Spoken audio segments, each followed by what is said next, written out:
All right, so here we go. Welcome back to TPS, Computer Things.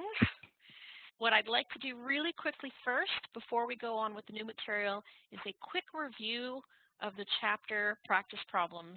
You had the answers before, but I want to make sure I've pointed out all the things that may have been missed, and just make it really, really clear how I give my answers out and how you can check them on your own. So hopefully, you've all had a chance to try the Chapter 16 practice problems and get an answer.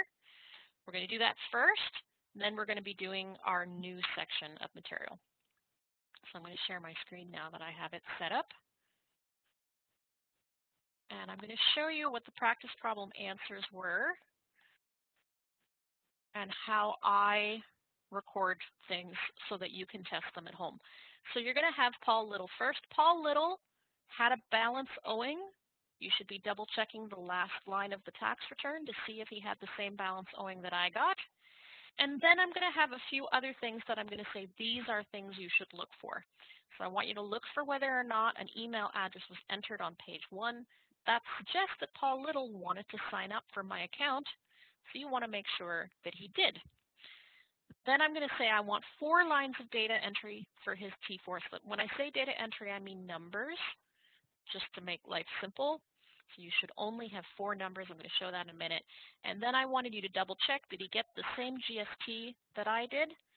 And did you give him a climate action incentive? Now I know about half of this class is in Winnipeg and half of this class is outside Winnipeg. So if you're in Winnipeg, it'll be the first number. If you're outside of Winnipeg, it'll be the second number. So if you're in a rural area, it would be 45760 climate action. If you're in a Winnipeg, a CMA area of Winnipeg, it'll be 416. Okay, I'm going to open up my DTMax. Just a reminder, because we're still new to this, when you open your DTMax, double check on the left side that you have the right tax year and the right product. We want T1 personal. Then I'm going to say TA to log in, hit start. And as I go through this, I want to show you a few things here. You can now learn how the sort function works. I couldn't really show you the sort function before because you didn't have any files to sort. Right now, if you only have 4 clients, it's going to be pretty easy to find the client you're looking for. In an actual office, there will be hundreds of clients because all of the clients that we are working on in that office are going to be available for you to look at. So it gets a little bit bigger. It's going to look more like what I have on my screen right now, which is lots and lots and lots of different files. Okay, so some of the functions for sorting, you can always search for clients by their name. So at the top, we have our toolbar, client list data entry, tax return. Scrolling over to the right, I have a search box. So if I know that I'm looking for Paul Little, I can find the client by name. And you don't have to type the whole name, just part of it. And it's going to take you to roughly that portion. And then you can kind of scroll up and down and say, what do I have here? There's my Paul Little file, and click on them. Okay. However, if you can't find a client by their name, you have another option. You can search by their client number if you know it. I'm going to tell you in real life, it is very rare that you know their client number. We don't need their client number. We need to know their SIN number. So you can also search by their SIN number, and you can search by phone number if you have their phone number. Most commonly in an office, we search by name. We're going to be talking next week about how to do families. So one of the reasons why searching by alphabetical, scrolling up and down the list doesn't always work, it can work, but it doesn't always work, is what happens if the family head has one last name and the spouse or child connected to that family head whose return you're looking for has a different last name. So that can make using the alphabetical list difficult. But if you know the name of the family head, you can also just scroll up and down to find it. Okay. Right now, I have everything grouped by family. Again, I'm going to review this next week, but just so you know, if you want a strict alphabetical list, which is just everybody in order no matter what their name is, you can turn the family button off. So at the top, we have this little toolbar, and right on the left, right next to where we add a new client, the picture to the left of it groups by family. If I turn that off, it's going to change it to be just names. So now if I had a family, they would not be connected together necessarily. Okay, so I can search by name this way, and it will ungroup them. And then if I want to group them back again into families, I can click the family button and it puts the families back together. You can, if you want to, search in the order that you did the clients. So you're going to see me use this search function because I have set my files up to have specific numbers so that I can find them, because other instructors are going to be using my computer. So if I want to, I can also sort by list. And you sort by just picking the thing you want to sort by and clicking on it. So if I want to sort by client number, I'm just going to click where it says client number here. And now it's going to put them all in order based on the client number. And these ones here, from here down, are my files because I gave them specific numbers. So I can find my files quickly that way. But again, if you want to sort by list, we're just going to do family, goes back to the family section. And if I want to find Paul Little, I'm going to type Littl. That's all I need. Press enter. It's going to take me to my Paul Little file. Okay, lots of different search functions. I recommend as your client list gets bigger that you start experimenting and just getting used to how this works.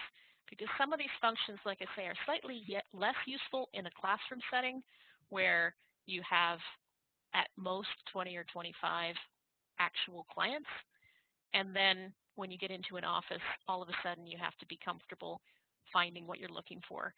And scrolling down through the list of people named Smith that you're trying to look for, or maybe the last name Lee or the name Kim, it can be really frustrating trying to find who you're looking for. So this gives you some options that will be a little more useful.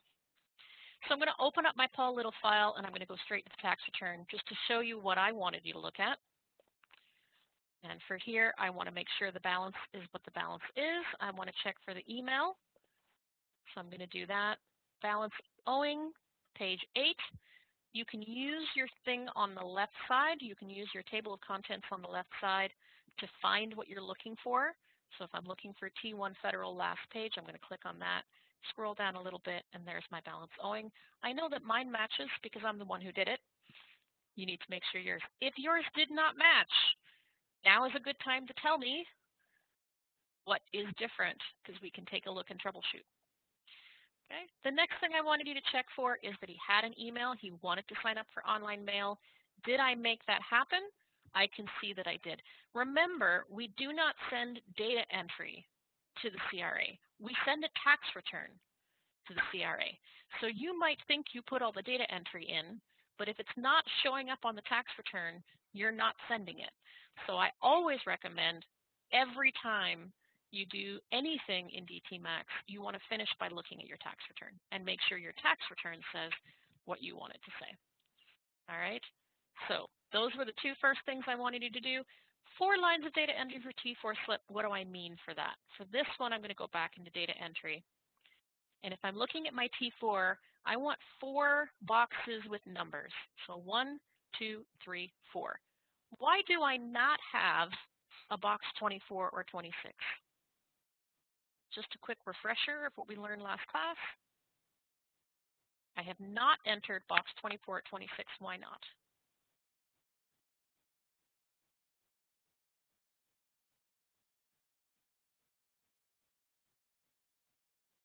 Because they are the same.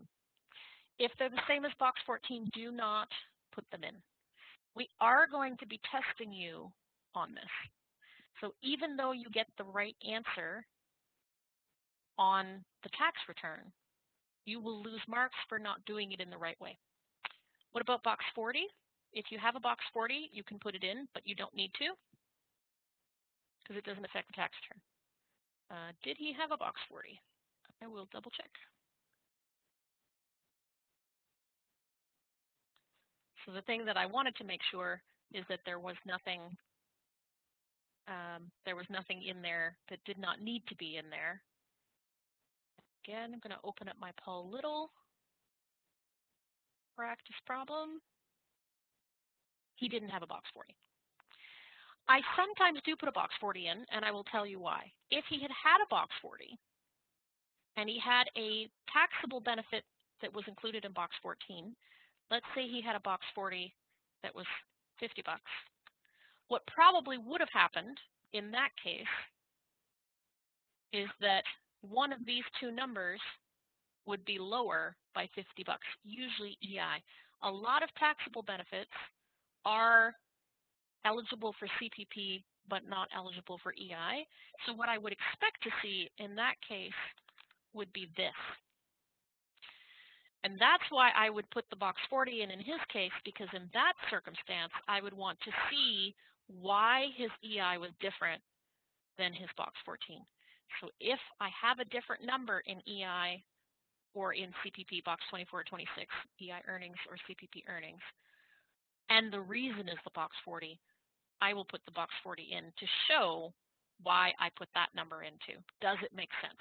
It makes sense that his EI assurable earnings were less because some of those earnings were from taxable benefits that don't qualify for EI. Okay. But in this case, I'm going to take those out again because he did not have them. Okay.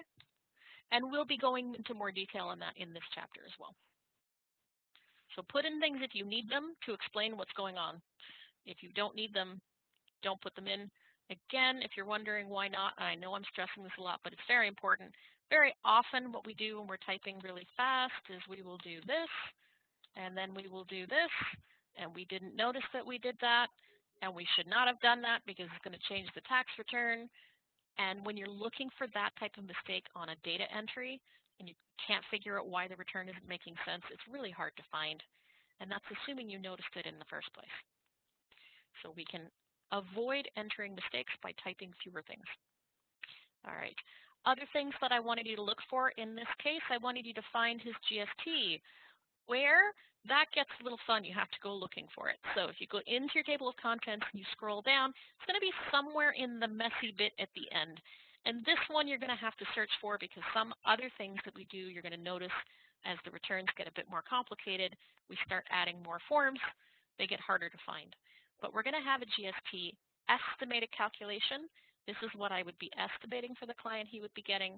And down at the bottom, you can see that it should be $268.96. And then if he's getting climate action incentive, how much is he going to get? I'm set for Winnipeg right now, which would be $416 is what he's going to get. But if I was set up for being in a rural area, I'm going to change that. You can see that that's going to change the bottom number there as well. So double checking your numbers by looking at the forms is what I'm asking you to do, not necessarily just by doing the data entry and going, does it look right to me? All right, so that is Paul Little. Any questions about Paul Little before I move on?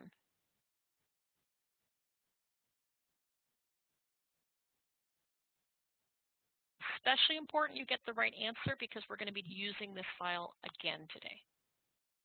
So if you didn't get the right answer, let me know in the chat window so we can fix it for you. Okay, let's go ahead then to Terry Mason. So for Terry Mason, small refund, $82.68. I do not want an email on page 1, so I want you to look at it and make sure you didn't put one on. He wanted to say no to the elections question, so you want to double check that you did that. For the Quebec T4, I want 6 lines of data entry, and we're going to find out where the box E goes. And then I want you to double check a few numbers on the tax return as well. So if it says line, I'm asking you to look at the tax return. If it's in all caps, I'm asking you to look at the data entry. Okay, and that's one of the reasons I use all caps for mine, because it keeps it clear. So let's go find Terry Mason, and I'm going to make my life easy. I know Terry is the one that I did after Paul.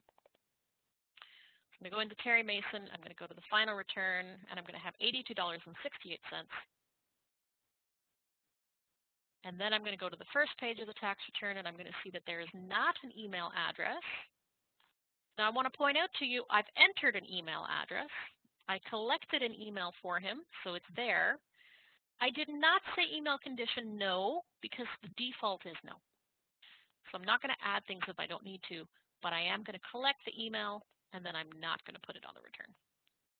And then going down, I want to make sure that I have yes in the first box and no in the second. So for that one, I had to do some data entry because the default is yes and yes. If I want it to be yes and no, I have to do some data entry. The data entry uses the keyword elections, or you can use your Smart Start and open the election section. You're going to choose Canadian citizen and election no. Okay, let's take a look at the T4. Specifically, the one from Quebec is the one that I'm worried about. I'm hoping you got the other ones. And again, to the question about box 40, you're going to see I did put the box 40 in here because it changed the box 24. So for the Apollo construction, I entered the box 24 and I added the box 40 to tell me why the box 24 was different. And then you're going to notice for Regis and for LH Johnson and for Kent, it's all minimal, as little data entry as you possibly can. For Quebec, please verify for me that you did not enter anything in a box with a letter, because if you put something in a box with a letter, you will not be able to e-file that return. And if you can't e-file that return, your client will be angry because they have paid for you to e-file their return and you haven't done it. So nothing in a box with a letter. I have box 14, 17, 18, 55, 22, 56, and that is it. You're going to notice I've cleared some warnings there. I've put a check mark on pretty much all the CPP lines.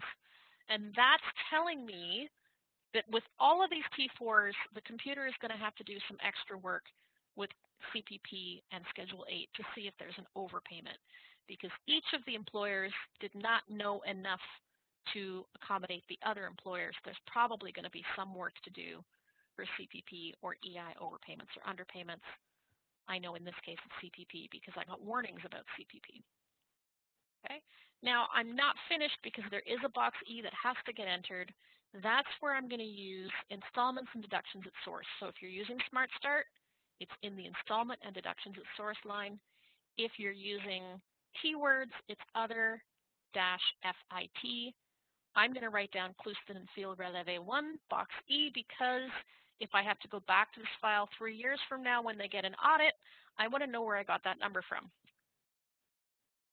And that's 55502. So Connie says box 24 and 26, only the enter ones that are different, even if one is the same. So just enter what's different. Excellent question. Yeah. So again, when I go into Apollo Construction, I didn't have to enter the CPP earnings one because it was the same, but the EI was different, so I'm going to enter that one. This is not only to solve problems with not making errors in class, it's also going to speed things up for you.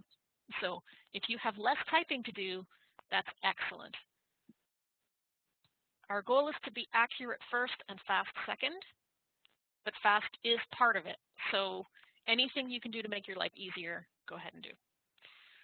All right, hopefully you all cleared your warnings. We're going to talk more about that today, or next class, we're going to talk more about clearing your warnings. Okay, I'm going to do a couple checks here. I want to look for line 45000, and I want to check the GST, and I want to check the climate action incentive. You're going to notice right now climate action incentive is easy because we're doing single people in Manitoba, but it's going to get more interesting soon. So going down to the last page, did I have an overpayment? It turns out I had an EI overpayment. There it is, $4.51. If I want to know if that makes sense, I can look at the form. So anytime I have an EI overpayment, I'm also going to have a T2204. So T2204, here we go. It's going to calculate it for me, but I can check to make sure it makes sense. So if you see an overpayment and you're not sure there was supposed to be one, you can double check and make sure, is it right? Because if it's not, you're going to catch your data entry errors there. I was expecting some type of overpayment because there were so many T4s, so this makes sense to me. And then if you're noticing there's no Schedule 8 for this one, because we had interprovincial CPP and QPP, the form used is an RC381. I have not made you fill one of these out by hand. You've only done Schedule 8. But if we have CPP and QPP, the computer will generate the form for you. I do recommend, if you see a form you've never seen before, that you follow it through and say, does this make sense? And you can see how it works. But it's a little bit more complicated because we have Quebec pension plan as well. So if you're wondering where your Schedule 8 went, that's where it went. again, I'm going to go down in my columns here to the GST credit. There it is, 225.05, and climate action incentive. I'm currently set to Winnipeg. If you're not in Winnipeg, you're going to add 10%. All right, anything I didn't answer for Terry Mason?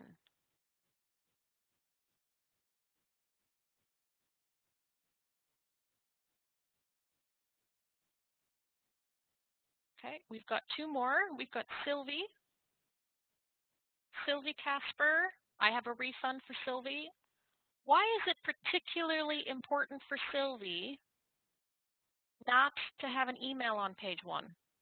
What do we know about Sylvie's file? Sylvie has never filed a tax return before. What would happen if you signed her up for online mail by mistake?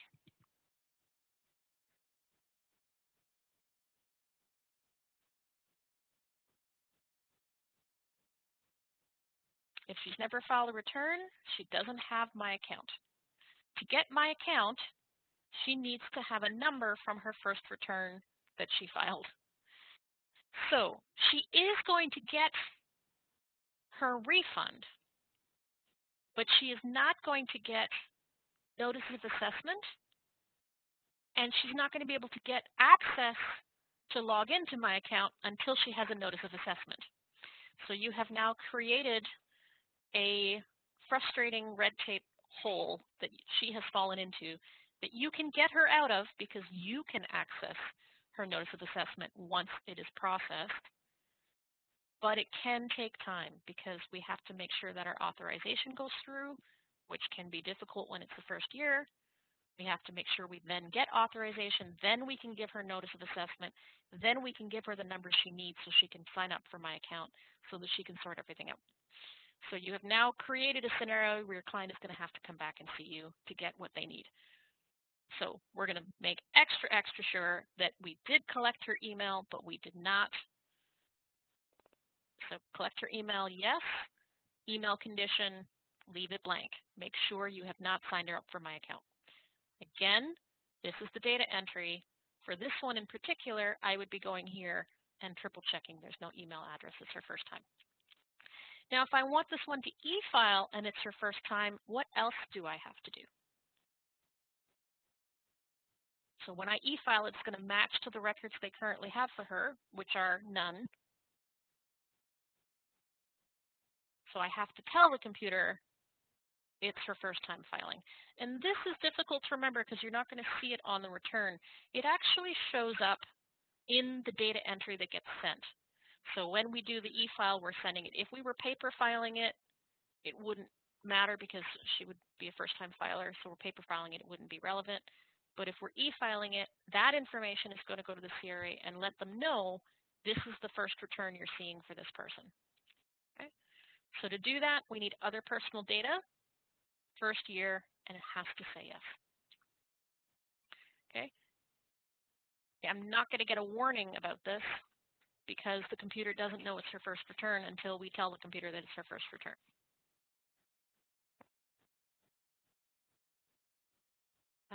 And I'm looking for the ending. Refund or balance owing, $893.59. Okay. What else do we have? Heritage Village for T4 had some exempt CPP, so we're going to look at the data entry for that one. And I want to look at the data entry for her Easy Mart T4. So data entry for Heritage Village, make sure you put box 28 exempt, otherwise you're going to get a warning. The computer's going to say, hey, you didn't put a CPP in. And then you're going to have Easy Mart, and in Easy Mart we have to add the CPP earnings because the CPP earnings do not match.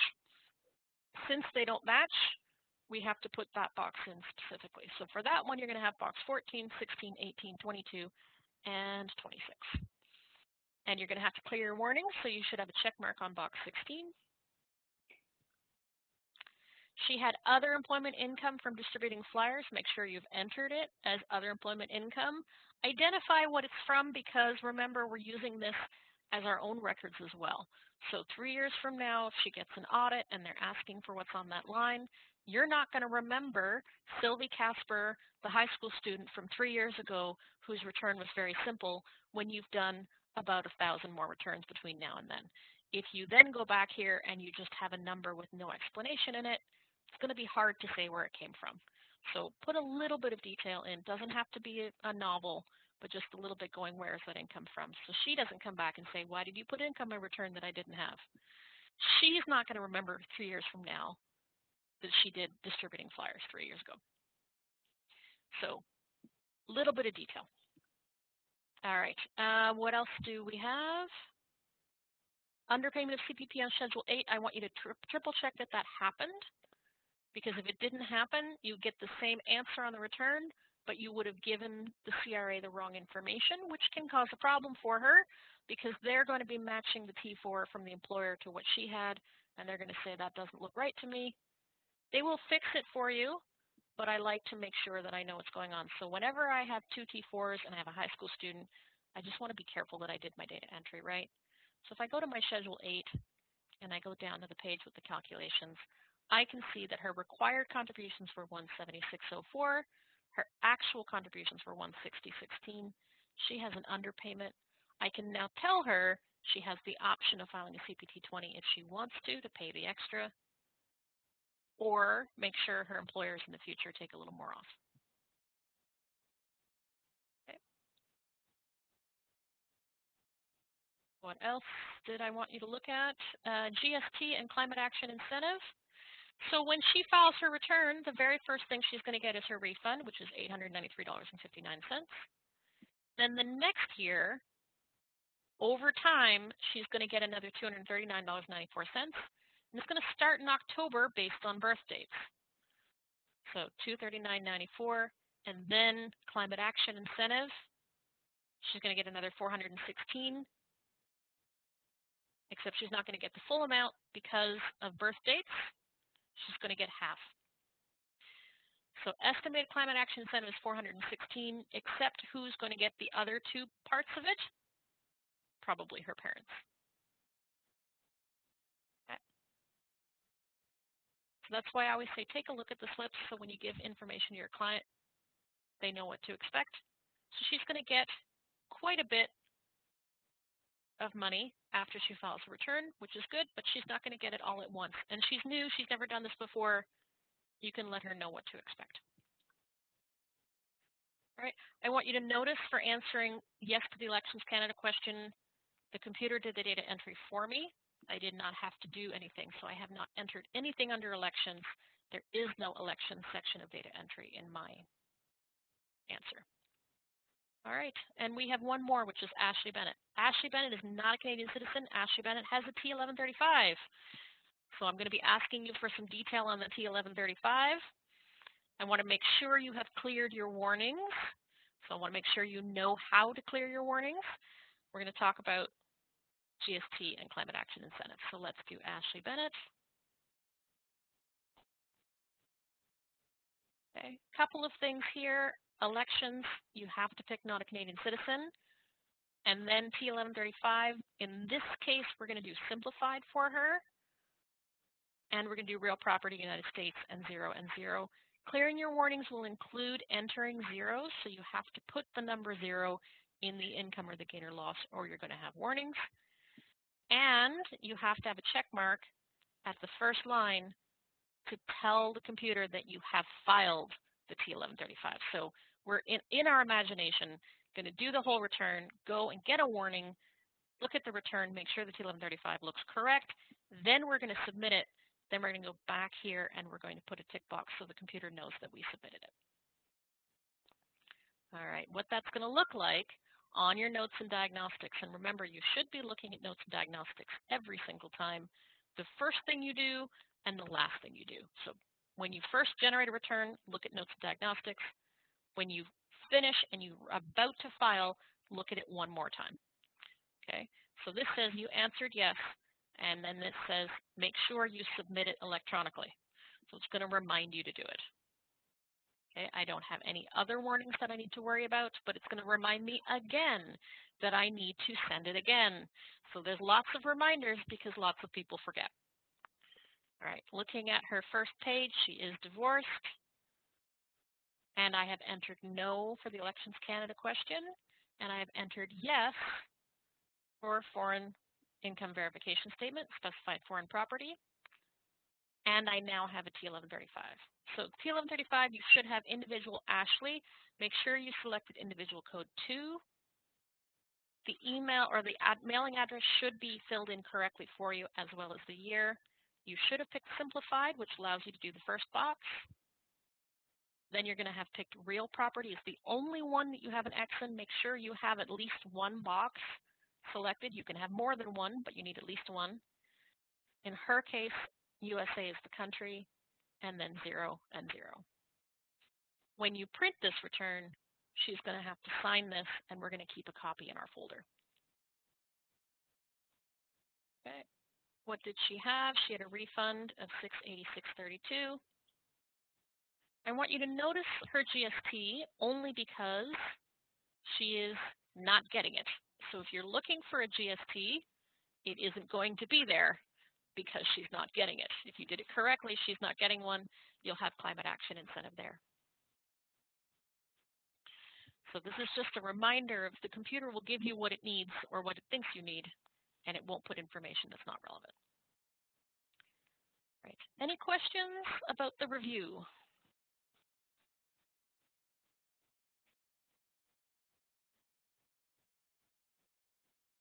Okay.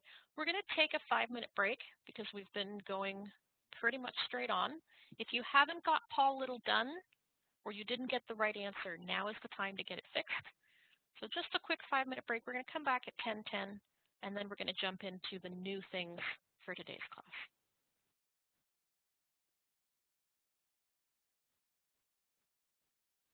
All right, welcome back. Give me a check mark. Let me know if you're back.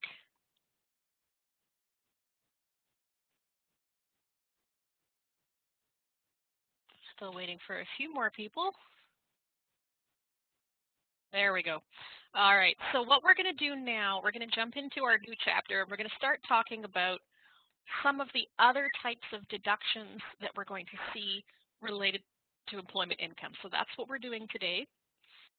A lot of this information is going to be added. It's extra things that I'm going to do. So we're not going to start with the in-class exercise, which is Dave Duncan. We're going to start instead with our Paul Little file. So what I would like everyone to do is find their Paul Little file and open their Paul Little file.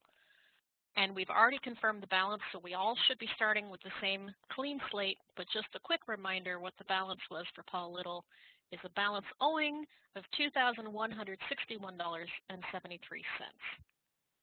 Okay, so that's where we're starting from. And if I want to know why is he owing lots of money, well, it makes sense. He had tips. So we had a scenario with tips. Okay, and I'm going to do a quick refresher here for Paul Little as well. I want to make sure we know what Paul was doing for a job and what did we have. So I'm going to pull up my Inkling here and just show you very quickly. He works at a hair studio. We had box 14, and we had some tax deducted, and he had some tips, and it was all nice and straightforward. I'm going to make him a little more complicated now by adding some additional information. Okay, so I want you to go to your data entry. And again, how do we flip back and forth between them? You can use your hotkeys if you want to. So the hotkey for data entry, I believe, is F2. Could be wrong. I don't use the hotkeys for this. Yes, it is F2. So F2 for your data entry, or just click on data entry and it will take you there. We're going to go to the T4, and what I'm going to tell you happened in this case is that he came in February with his T4. He wasn't ready to file a return. He had to go back and get some more information. And then when he came back to finish the return, so we did the work. He walked away. He said, don't file it yet. I'm going to come back and file it. Now he's come back, and his employer has given him an amended T4 because they missed some information. So we have to put the additional information in on his return. So we're going to need to reopen his T4. And I want you to notice if we go down to his T4, we only have the boxes we've entered. We don't have all of the extra data anymore. So we have to get those boxes back. we need to reopen the T4 so we can see all the data. Anytime you're going to do that, you're going to notice on the side of the slip, right next to the slip, we have that solid line here. The solid line means our T4 is closed. To open it, we're going to click on the icon with the little G.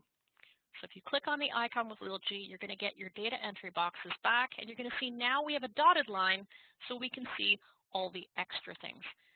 Just a quick reminder, this is only going to work if you have your Smart Start Assistant turned on. So for those of you who have forgotten and you've turned off your Smart Start Assistant, it becomes much harder to do things because you don't have your headings and you don't have your data entry. It's going to look like this. You can still open your slip, which is nice, but if you had to add a new slip, it would be very difficult to do that. So I'm going to turn on my Smart Start Assistant because it's always good to have your Smart Start Assistant on. All right. I want you to reopen the slip, and I'm going to give you some additional information that the employer has. So the employer has RPP contributions. RPP contributions are box 20, and the contributions were 1,000. So I'd like you to find 1,000 for RPP contributions and enter them in. Now, if he has added RPP contributions of 1,000, what should we also be expecting to see? We're going to have a box 20. What other box do we think we're going to be seeing?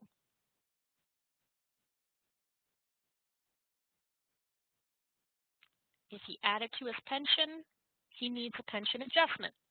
Excellent. So he has a pension adjustment, which is a box 52 with 2,000, which tells me he put 1,000 into his pension and his employer put 1,000 as well. So the total contribution to his pension this year was 2,000. Okay, so we're going to have box 20 has 1,000, box 52 has 2,000. What's going to change on his tax return when we do that?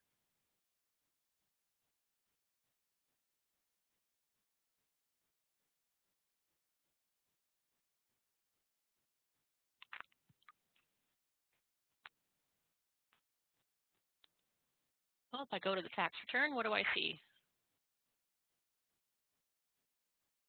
Nice deduction. What will happen to his balance owing? It will get smaller. So anytime you do data entry on a slip that you're changing, you want to make sure it changed the way you wanted it to. Did it do that? So I now have a deduction. I have reduced his net income. I have reduced his taxable income. And I now have a different balance owing. That makes sense. Okay. Now, that's what happens if you have RPP, Registered Pension Plan contributions, on a T4. It is possible that you will have complicated different RPP contributions that are not on the same, in which case you might need a keyword. And the keyword in this case is RPP contrib. So if I just do keyword RPP contrib, if you get a receipt for RPP contributions, and this is not common, but it can happen, you're going to need to find the RPP deductions section in your Smart Start. And in that case, it's going to give you some additional options, which is RPP current and past service contributions, or pre-1990 past service when you're not a contributor, pre-1990 when you are a contributor, deduction limit pre-1990 past service not a contributor, all of these extra data entry lines. If you see a receipt that is not part of a slip, this is where you're going to be entering those. For now, we're not going to do that. I just want to make you aware the data entry is there. This is not data entry that I keep in my head. Because it's not very common, I would not need to do it all the time. Knowing a box 20 and a box 52, I deal with those every single tax season. So every tax season, I'm entering T4s, I'm entering RPP contributions. If I get an unusual scenario, I'm actually going to go back to my level 1 textbook and I'm going to look up the data entry for RPP contributions and I'm going to follow along from there. Okay. So back up to the T4. Going to open it again. There are some other things that we can do here. What if he had a box 44? So I'm going to tell you he might have had a box 44 with $500. We have to add that in. He forgot about it.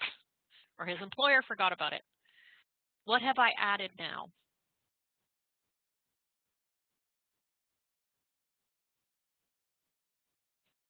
If you're not sure what you added, you can also use the keywords to help you. I've added union dues.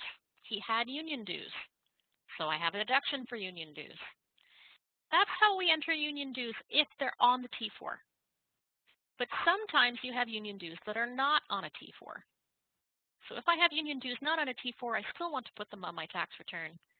How will I do that? I'm going to delete this now. You can delete it by just highlighting and pressing the delete button. It will go away. Or you can do the deleting control backspace, or you can delete with your mouse. I'm going to take it off, and we're going to say he does not have it on T4, but he brought you in a receipt for union dues. He's a unionized hairdresser. Don't ask me why. I don't know many hairdressers who are unionized, but this one is. Well, I can go to my Smart Start. I know I'm looking for a deduction, so I want to find some deduction sections. And if I look for other deductions, I'm going to see union dues. Now, I have to remember that it's other deductions. And I will tell you that I only remember that for the pretty much one day that I teach this chapter, because that is not one that I remember very quickly. You can also use keywords. So if I'm going to use keywords, I'm going to press F11, or I'm going to click on the key with the plus on it. And all I'm going to say is dues. This is a keyword I use all the time, so it's one that I have memorized. And you're going to notice I have three options. I have union dues, I have professional membership dues, and I have mandatory professional liability insurance. Those things you are allowed. Make sure when you put this in that you check the rules, because if you tell the computer that it's valid, the computer will believe you. So let's say union dues. I'm going to say 500, and I'm probably going to put the name of the union where I got it from. And this is to help me after the fact. It's going to help remind me if I get audited on this and I have to send it in, which receipt am I looking for? Which organization do I send him back to if he's lost his receipt? Okay. Do you pay GST on union dues? Does anyone remember from when we did that chapter?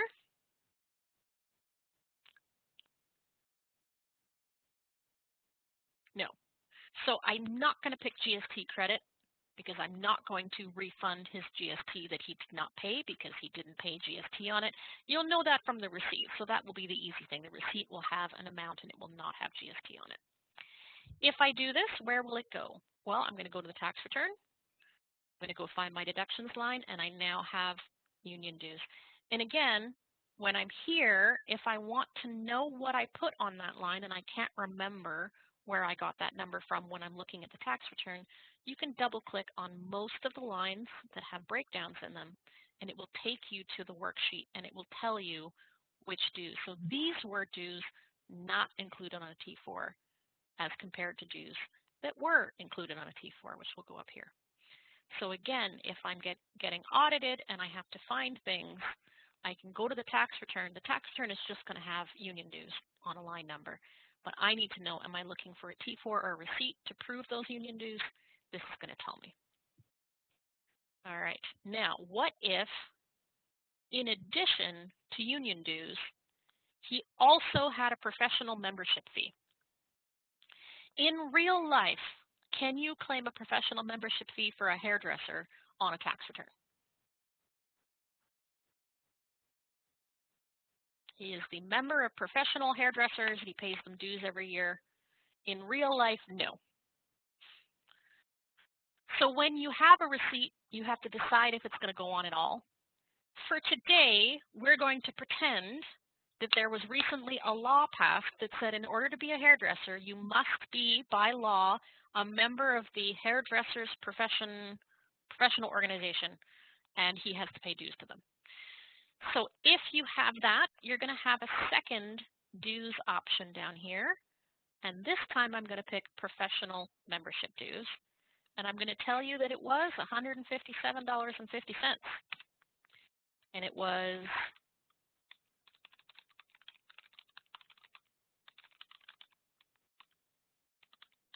hairdresser's professional organization, whatever it was.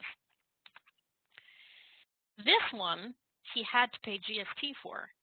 If he wants to, he can claim a GST rebate for that. Let's assume that he would like a GST rebate because he had to be a member of this organization. He wants to apply for it on the return. We're going to do that by saying GST credit yes, and then we're going to leave it blank. The eligible line is only there if we have to limit it. If some of the things were eligible for GST and some of them weren't, that's rare. You will notice that on the slip, but the default is that all of it is eligible, so we're going to leave the default as it is. So I'd like you all to enter that, and then I want you to tell me what it did on the tax return. Okay, so we have dues of $500 for the Hairdressers Union. We have the Hairdressers Professional Organization, which now magically the law says he can claim, so we're going to add it, $157.50, and we're going to say yes on the GST line. If I go to the tax return now, you're going to see my dues have increased. So I've increased the dues to $657.50. And then if I go to the tax return, I'm going to have some new forms. I'm now going to have a GST 370. A GST 370 is the rebate application for an employee who has professional fees. So if you have professional fees and you're an employee and you qualify for the rebate, he needs to fill it in. He's going to fill it in as himself.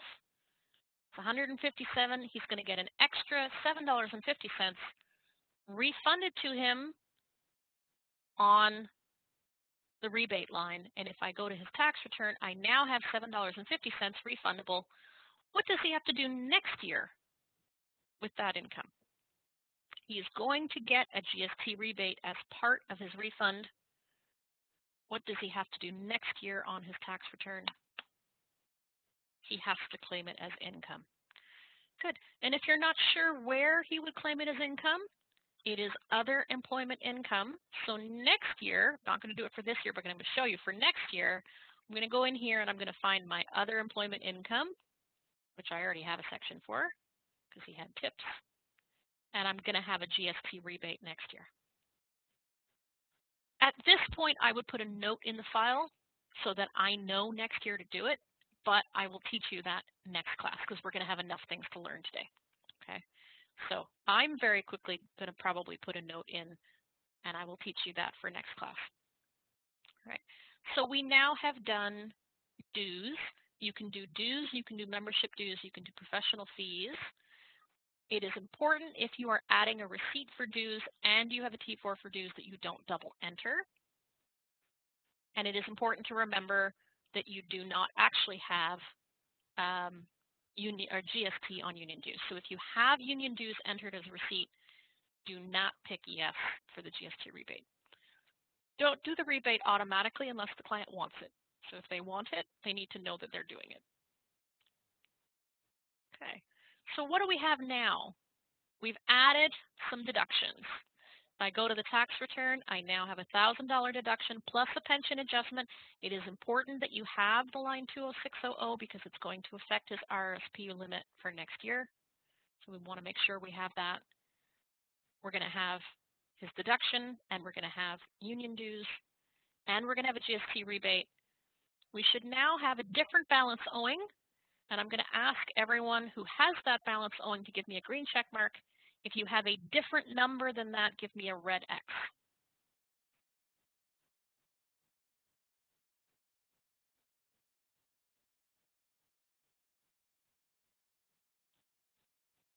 Okay, I see a couple of green check marks, and I see a few people haven't got all the data entry in yet.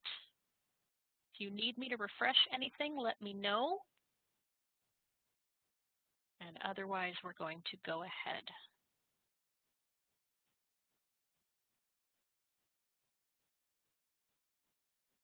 I'm going to try to go ahead if I can get my computers to work. I'm now working on 3 screens just to make my life exciting. All right. Good. Looks like we're all in the same place. I want to show you a few more things about RPP that you should know can come up on a form, on a slip. So we've talked about registered pension plan, the normal ones that we see, which is a box 20 and a box 52. We've talked about adding in registered pension plan information from a receipt. There are a few more boxes on the T4 that might affect you. So I'm going to open up my T4. We're not going to add these in. I'm just going to show them to you. Okay. So there are a few places where you might have past service contributions, which is box 74 and 75. And I want you to notice those boxes don't exist. So when I go into my T4, I'm not going to have every single box possible because there are hundreds of them. I'm only going to have the most common ones. If I'm looking for extra information, there are a few places where I can open up additional things. So for example, if I'm going down here, I might have some footnotes. And you're going to notice in my footnotes, I might have additional boxes that I have to enter. So if I had past service contributions for box 74, if I go into footnotes, that's where I'm going to find it.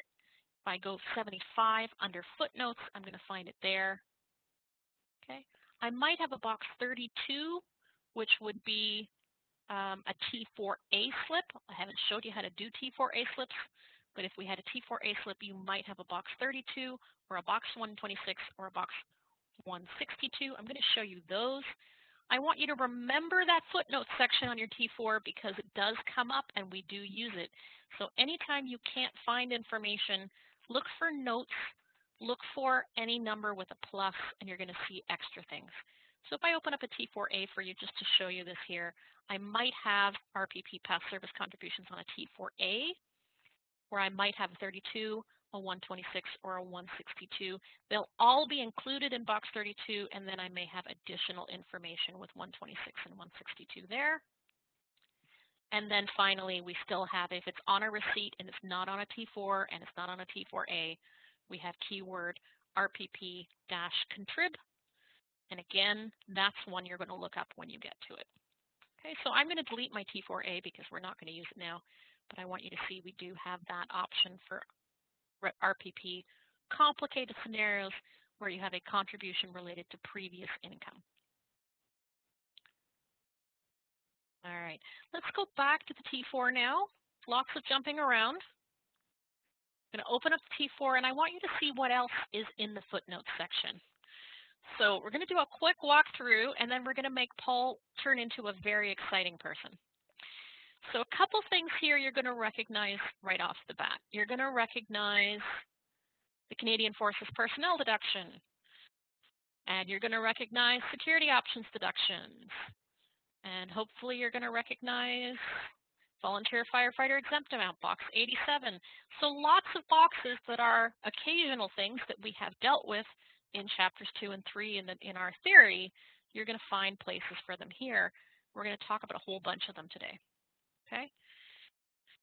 So the first thing I want to talk about for footnotes is I'm going to tell you that actually this entire scenario with him being a hairdresser is a front. He is an undercover cop. And so his employer has included for him on his T4 a box 43. So here we go. We're going to put in footnotes a Canadian Forces personnel or police deduction. I'm going to pick police deduction for him. And I'm going to tell you 2,000. He had some undercover dangerous work that has exempt income from it. So I'm going to enter a police deduction of 2,000. Okay, so very exciting hairdresser who is unionized and also professional member of an organization getting a GSP rebate, who is an undercover cop while he's working for this hairdresser. The hairdresser knows about it. The hairdresser employer does, all right? Because it's secretly the police. What else do we know about him? We know that he had to repay some worker compensation benefits. So the year before he was injured on the job, he was given a wage loss replacement plan that was taxable to him, and then workers' comp decided to repay a portion of that. So we're going to do a repayment of the plan, which is a box 77. If we have a box 77, we're going to enter 200. So he's an undercover hairdressing cop who was injured on the job last year and had danger pay this year. He's also going to have the option of buying in. So he's going to have exercised the stock option this year because somehow the police who are undercover hairdressing cops have set up a stock option for him.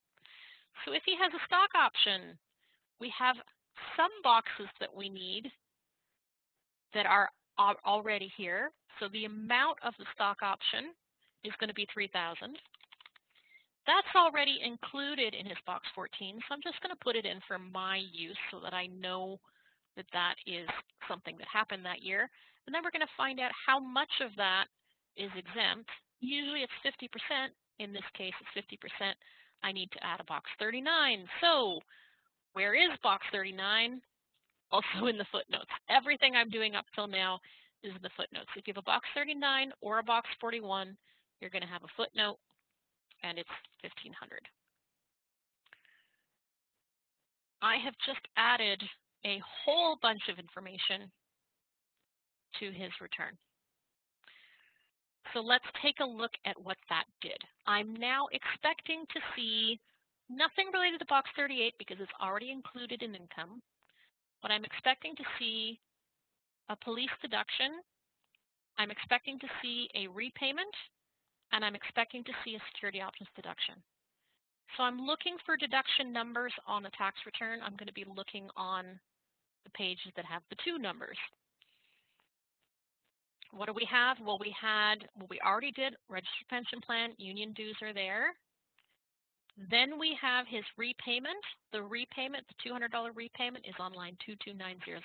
The computer knew that that's where it goes because we gave it the right information. That's going to reduce his net income. And then I'm going to go down and I'm going to give him a police deduction and a security options deduction. What do I expect will happen to his refund now? Balance owing or refund.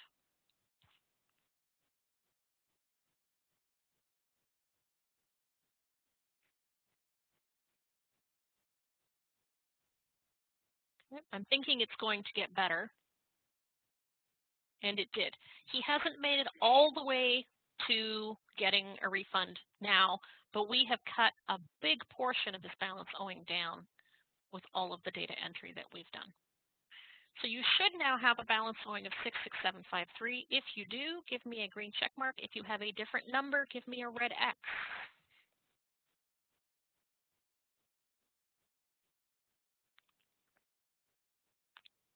If you need me to review any of those numbers that I added, let me know. I know that this is relatively quick. And of course, this will be on the recording as well, so you can watch it again if you need to practice. Good, it looks like most of us are there. I want to show you a few more things related to this section of the T4 before we move on. But I think we've got pretty much everyone up to the same place. That's excellent. So again, I'm going to open this up. I want to point out one thing in the footnotes that may be there next year and it may not be there, and we're going to see. And that is, we may see for 2021, definitely did see for 2020. So we're going to talk about the 2020 returns later. We may see some additional boxes that are COVID related. So for COVID, when they had the CERB, which was the first iteration of COVID benefits, they needed to know your income for the period when you were receiving CERB. And so they had extra boxes put on the return. The first was your employment income from March 15th to May 9th, because that was the first period that you could relate to, you could apply for CERB benefits. Then they needed your income from May 10th to July 4th, which was the next period, then July 5th to August 29th, and then August 30th to 26th. So there were 4 additional boxes added, 57, 58, 59, and 60.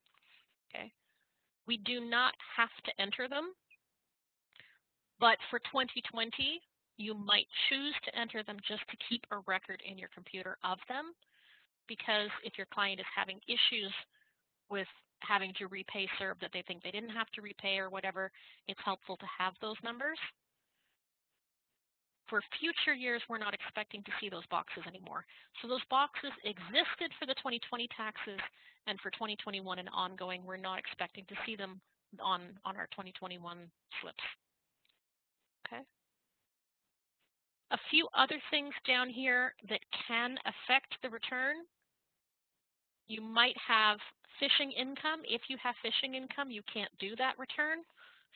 Okay. You might have codes here, boxes 81, 82, 83. Okay. If you are a placement agency worker, a driver of a taxi, or a barber or hairdresser, If you have one of those boxes, 81, 82, 83, you're also going to have a specified employee box, okay? And that one is going to be in box 29. So if you have a box 29, he might have had a box 29 number 13, which says he's a barber or hairdresser. That means that he is someone who is an employee, but also is treated as someone who is self-employed. So it might be a hairdresser, it might be taxi driver. We see those very frequently.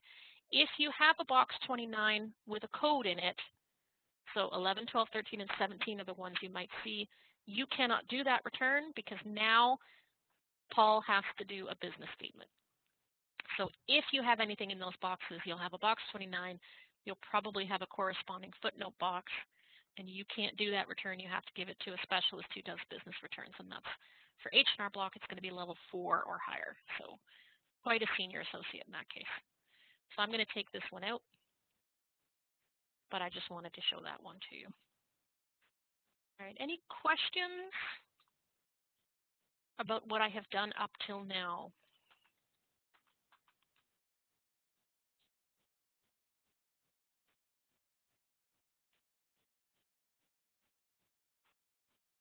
Okay, so that should cover most of what you're going to see on a T4. And again, if you see something and you can't find a box, look for drop-down boxes that open up. I want you to notice as well, every time I put a footnote in, I get a new footnote box. I can keep putting more footnotes in until I have filled all of them out. So you'll notice that I can no longer do security options 39 because I've already got one. It has to go in the box that's already there. But if I have a different footnote that I have to add, I can add it now.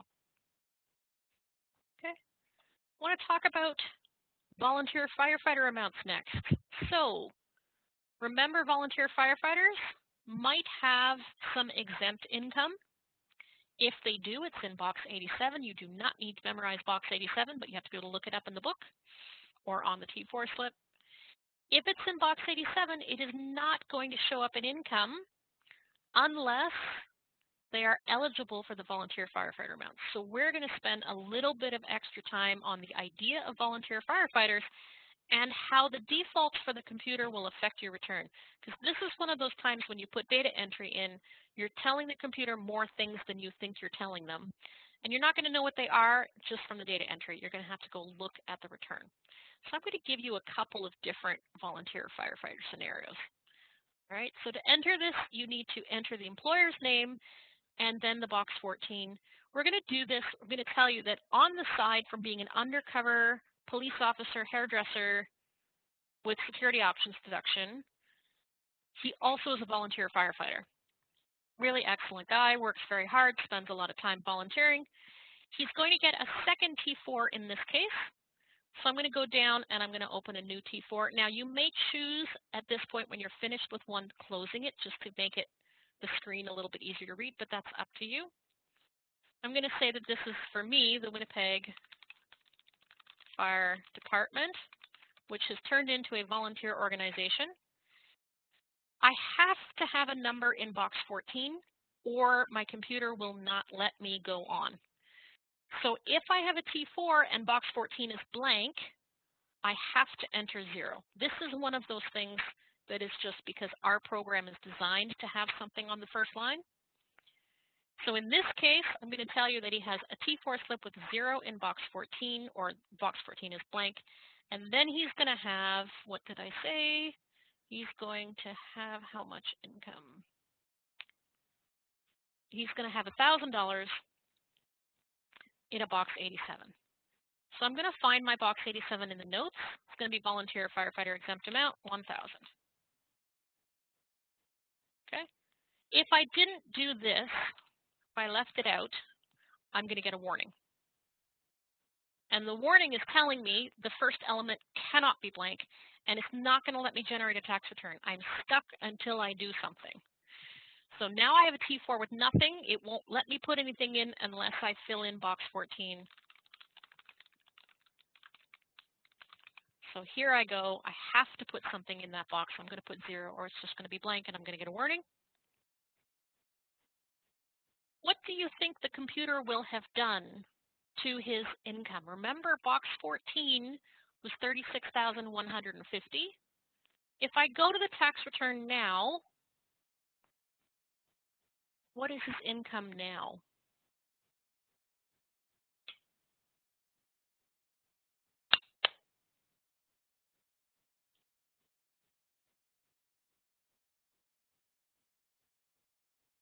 His T4 was $36,150. He has $1,000 of exempt income. Why did the computer add the income on line 10100? It's exempt. It shouldn't be there. What did the computer do?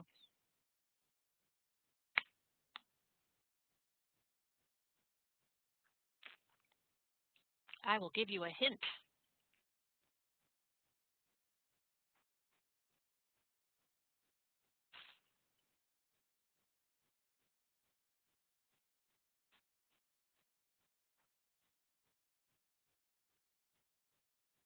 All right. What brave soul wants to guess what just happened?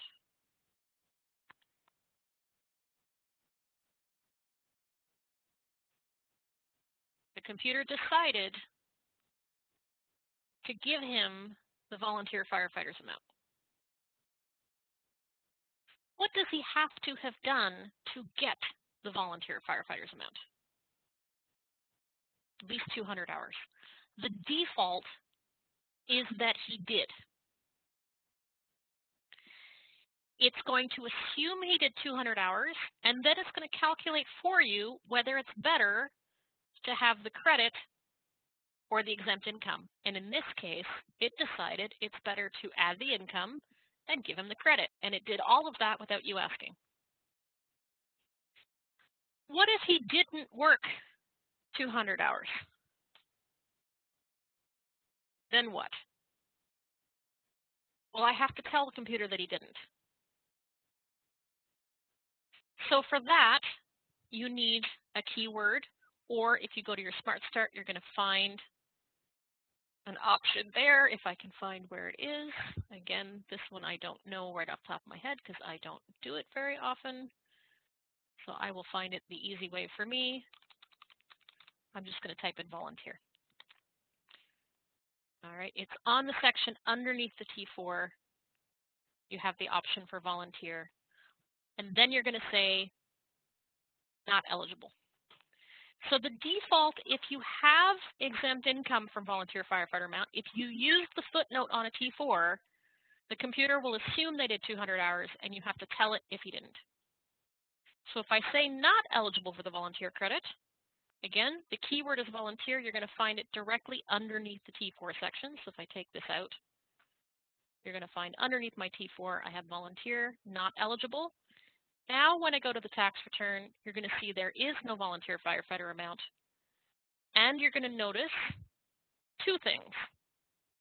You're going to notice that he has no income added on line 10101, and he has the computer filling in that he received exempt income. So the computer will do it correctly if you give it the right information, but if you don't give it the right information, the computer will assume that he gets the most that he possibly can, unless you tell it otherwise. Okay. Now, if you've done all that data entry, what is the net result on his tax return? So we should all now have tax-exempt income on line 10105. We should not have a volunteer firefighter amount. And his refund is going to look exactly the same as it did a minute ago, because all I have done is added in some exempt income. Okay.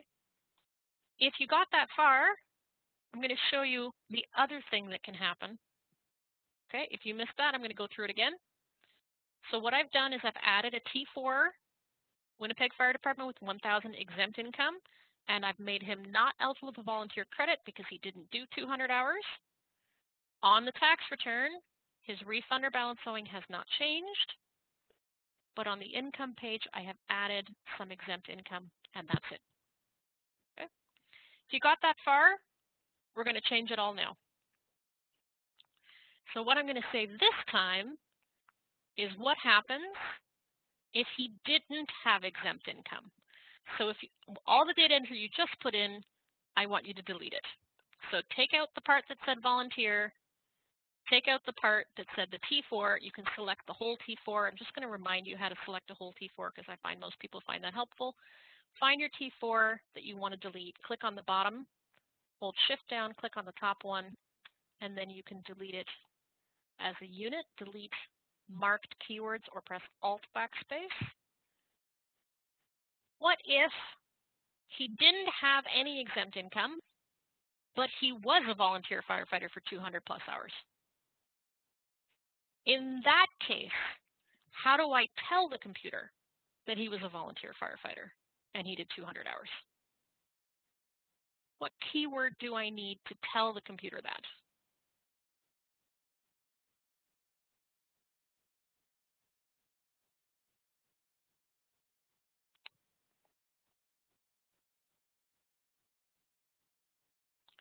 When it was on the T4 and I had a box 87, it knew he was a firefighter. How do I tell the computer that he was a firefighter? I'm going to use my volunteer keyword again. Excellent. Thank you, Helene. So now I can say he was a volunteer firefighter, which is why we have that data entry box. I can say he didn't have any income from it, exempt or otherwise, but he did 200 hours and I have a letter that says he did. So I want you all to do that. Tell the computer he was a volunteer firefighter. Go to the tax return. And now nothing's going to show up on the income because I haven't changed his income. But if I go to his page 6, I should have added a $3,000 credit. And now when I go to the end of his return, he's getting a refund.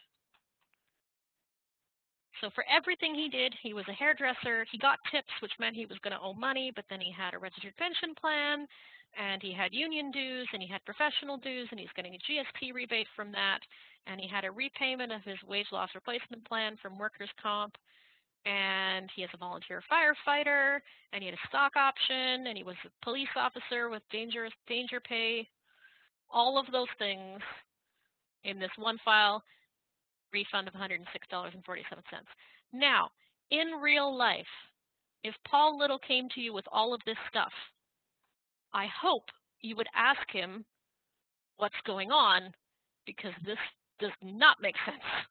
If I saw this tax return, I would be very confused, and I would be doing some real client interviewing at this point.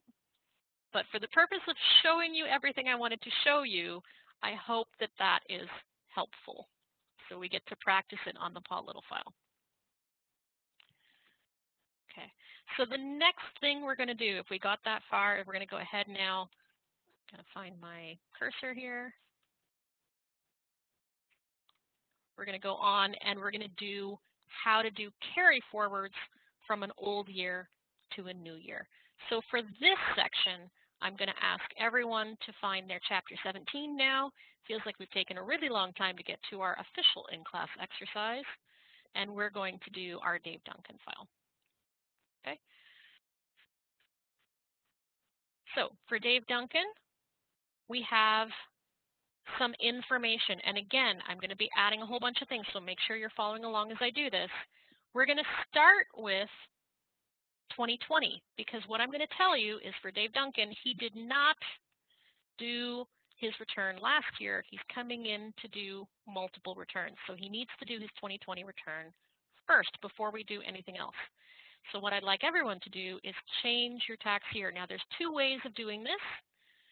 You can go to the client list and you can say File, Change Tax Year 2020. Or if you're in an office and he's your first client of the day, this might happen. You're going to go into DTMax. And when you get into DTMax, you know you're doing a 2020 return first. Always do the older year first, because carry forwards are going to make your life easy. And sometimes you'll get the wrong answer if you do them out of order. And then you just have to go back and fix everything again. And it's hugely frustrating. So if you're doing multiple years, do the oldest year first and work your way forward.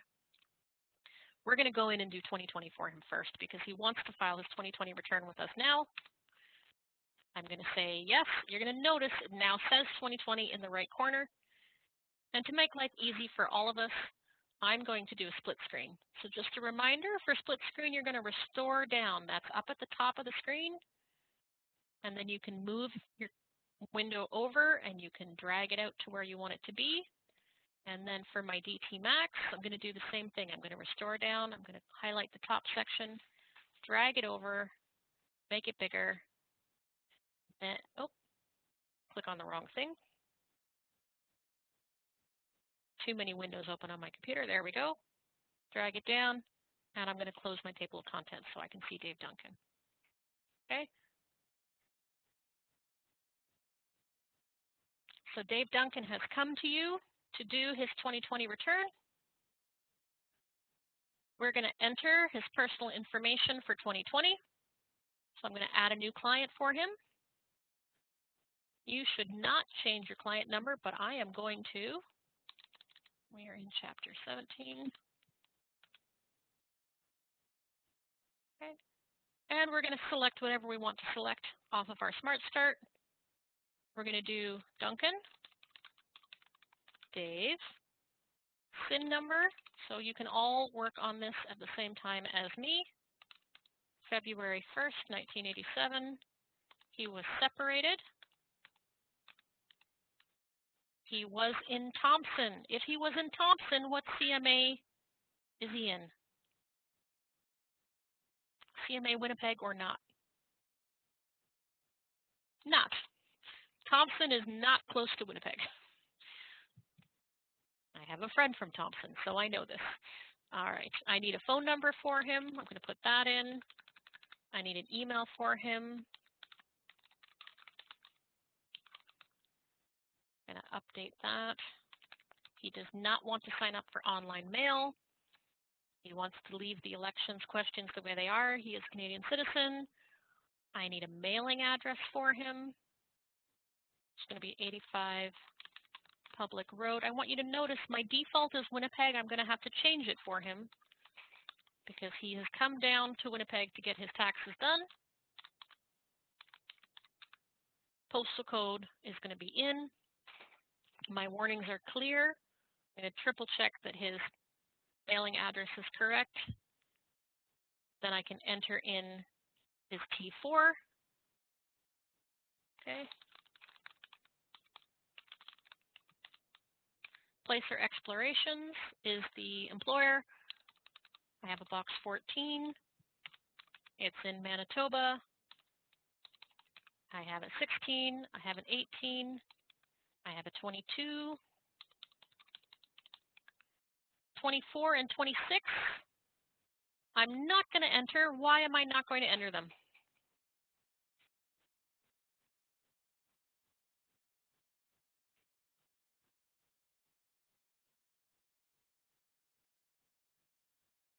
They are not the same as box 14, but what are they?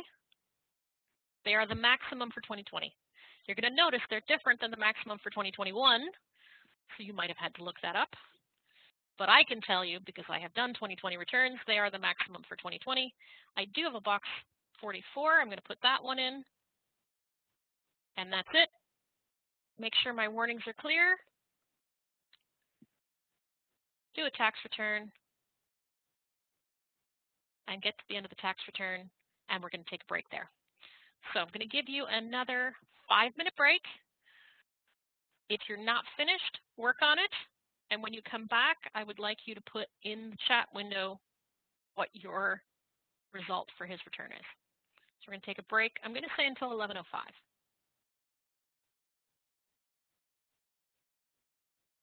Okay.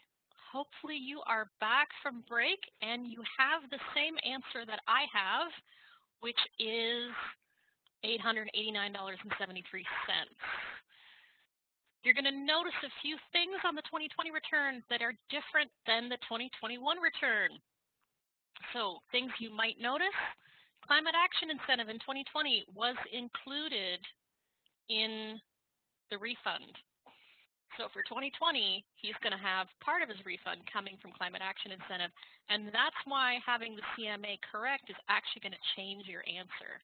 So if you did say that Thompson, Manitoba was near Winnipeg, you will have gotten a different refund than he should be getting. And you'll notice that the Schedule 14 looks different for 2020 than it did for 2021 because it is now ending up on the return. It's not just a tick box yes and no, it's actually a calculation. So the computer did know that, and it did it for you. It's always nice to know where the refund is coming from. So when I do his return, I'm going to show that he has income. I'm going to see that he has some union dues. That's a big chunk of his refund for 2020. CPP is not part of the refund because his employer knew about it. It is a deduction, but it's not going to change from a zero refund to a balance, to a positive or negative. EI, CPP, and the employment amount the employer already knew about. There are no additional things added, but there is the climate action incentive. So his refund is coming from two places. It's coming from his union dues, and it's coming from his climate action incentive. Okay. Hopefully we'll all get there. I'm going to tell you that this is now April when he's coming in to do this. In December, he was living in Thompson, Manitoba. Okay. But then he moved to where we are because he lost his job. Okay. So I'm going to change that. I think I'm going to change that. Let me pull up my textbook again.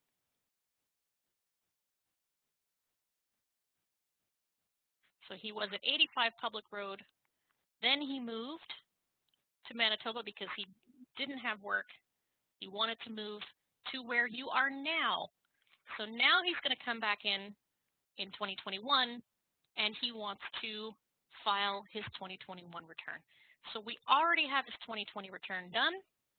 I'd like you to close out of it. You can go back to the client list if you want to, or you can close the return completely. I'm going to close it completely only because mentally for me, I want to move myself ahead in time. So we did his return, filed 2020, off he went. He was happy, he got a refund. Now he's come back the next year and he's going to file something different. So I'm going to go here and I'm going to say, all right, nice to see you. You're my first client of the day. I'm going to open up my DTMax. I'm going to notice that I had been working in a different year the day before, so I want to make sure I'm in 2021. And I'm going to go TA. I'm going to open it up. I'm going to find him in my client list. So if I was somewhere in the middle of my list and I wanted to find him, looking for Dave Duncan, I'm going to hit Dunk, D-U-N-C, open up Dave. And now in 2021, I'm going to have some new things here. So I'm going to say continue, and I want you to notice that we have information on the right side of the screen for the first time. When you have a prior client, it carries data forward. So it shows you what was done the year before and what's happening now. It does not carry forward the CMA. That you're going to have to select again. It is going to carry forward all of the things that he did last year.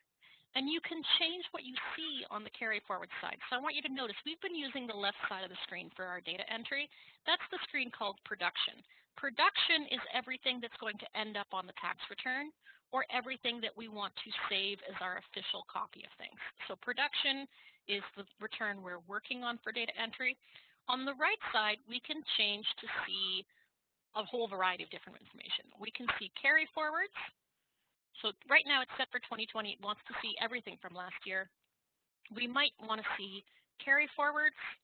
It's just going to tell us numbers that were different, but not the whole information. It might have some additional things here. If he had a spouse, it would show the spouse's information. It might have a plan. I'm going to be teaching you about plans later, where you're going to be trying different things and comparing them. And it might be an automatic download from the CRA, and I'm going to talk about that later too. So there's lots of things that can be on the right. If you find it distracting because it's going to change your data entry a little bit, you can change it to none, and that just makes it disappear for now. I'm going to leave it on 2020 so you can see what it looks like. But I will say, for those of you especially who are new to DTMax, as you're doing data entry, the actual data entry part can get a little jumpy when you have carry forward. So for example, if I was going to enter a T4, as soon as I click here, it's going to fill in what it thinks it's going to be because last year it was this. It'll probably be the same. If I want to change it, I'm going to say new T4. You don't have to do this. I'm going to say some number. Now it's going to open a new T4 and it's going to move that one down. Everything's jumping around. If you find that confusing and you don't like it filling things in for you, go to the right side drop-down box and choose none, and that'll make it go away. Okay, so I'm going to leave it where we can see it. New client, previous client, and coming back into you, what's the first thing you have to do from a real-world perspective? Update his personal information. Not everyone has the same information every single year. If you don't ask, he will not know. I will tell you, never ask someone, do you have the same address and phone number as last year? Because they will say yes. Even if they moved last week, they will say yes. Ask him, is your phone number still this? Is your email address still this? Is your mailing address still this? Because then he will go, oh, that's not right anymore, and he'll update you. So I have seen people get caught with that in real life. We now need to update it. He has now moved to your place where you are, unless you're in Thompson, in which case I want you to pretend that he moved to somewhere nearby. Okay, but I think we don't have any students from Thompson. So he has moved to, for me, Winnipeg. For you, it's where you are. It might be Steinbeck. It might be Brandon. And we need to update his information. So for me, he is now in Winnipeg. I'm going to choose my CMA Winnipeg. I'm going to scroll this down so I can see it. I'm going to verify his phone number. And he's going to say, my phone number is different. So I'm going to ask what it was. I can highlight over top of it and just type right on top. I don't have to delete it first. So if I click on this one, I can just start typing. It'll wipe out what I had before. I'm going to do that.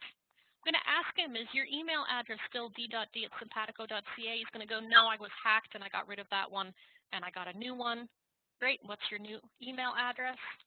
Dave_Duncan@hotmail.com. I'm going to put that in. I'm going to say, it appears like you've moved. Can I have your new address? And he's going to say, absolutely. 367 3rd Street. He doesn't have an apartment number. He's in Winnipeg for me, and I need a postal code, R1Q1Q1. And again, if you just highlight the box, you should be able to type right on top. But make sure as you're doing this that your warnings stay clear so that you do have a postal code that matches. So this is my new personal information, okay? If I open it up, you can see the difference between the old information and the new information. This is what I have on my screen. I'm going to work from here. Good. Now, I have a new T4, so I'm going to enter a new T4. And again, when I click on it, it's going to assume that it's the old one unless I tell it otherwise. So I'm going to say A&A Packers. I'm going to enter. That's too many zeros. Be nice if you had that many zeros. Going to enter the slip here. I've got a box 14, 61,000. Box 16 is the max. Box 18 is the max. He did have an RPP. 24 and 26 are the maximum. I'm going to leave those alone. He's got a box 52. I'm going to put that in. He's got a box 22, which I now have to find for Manitoba. Just like when we were doing theory, when we do the data entry, we're going to have to make sure it's province specific. So you're going to notice that you have different numbers. In real life, he would just have one box 22. And I don't have for him anything related to union dues. So I'm going to double check my numbers now. 61,000, that looks right, that looks right. Box 20 is correct. Box 22, I did put the right information in. I'm going to leave everything else blank. If that's right, I'm going to do that, and then I'm going to clear my warnings. So my warning says the CPP is inconsistent. It thinks it should be 313375. I typed 316645. Was I correct? I was. So I'm going to highlight that and I'm going to put a check mark on it. I'm going to hit the equal sign. Cleared my warning. Then I'm going to go down and I'm going to enter the T4E because he was temporarily on EI. So T4E, now we have to enter that slip. Okay, so for my T4E, I'm going to have a name. It's going to be Service Canada. It's not necessary to put a name in. You can leave it blank. It doesn't show up on the return, which is good because I typed it wrong. But I do need a box 7, an EI total box 14, and my box 15 has to match or I'm going to get a warning. So does the box 15 match? It does. You know that I had to do that because I had a blue star, or not a blue star, I had a warning message. So if I hadn't entered it, it would say you're missing an important number. I'm not going to generate the return until I show you that. So here we go. I'm going to put it in now. And the box 22, don't forget he had some tax withheld. I'm going to double check that my slips are correct. 14, 15, and 22, it is. Okay.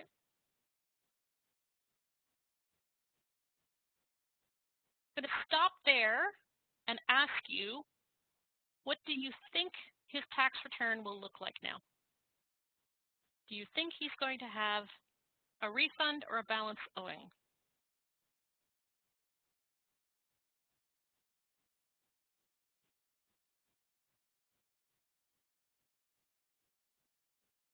A balance owing, probably.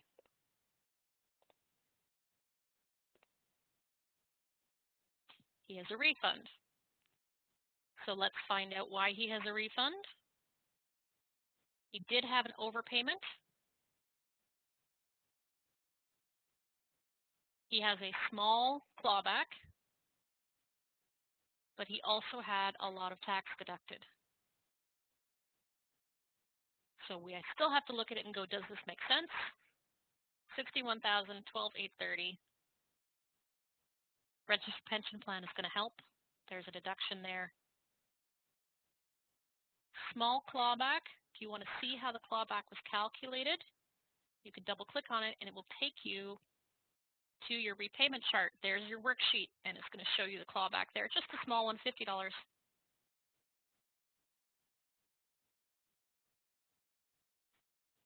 But if you notice, he had quite a bit of tax deducted.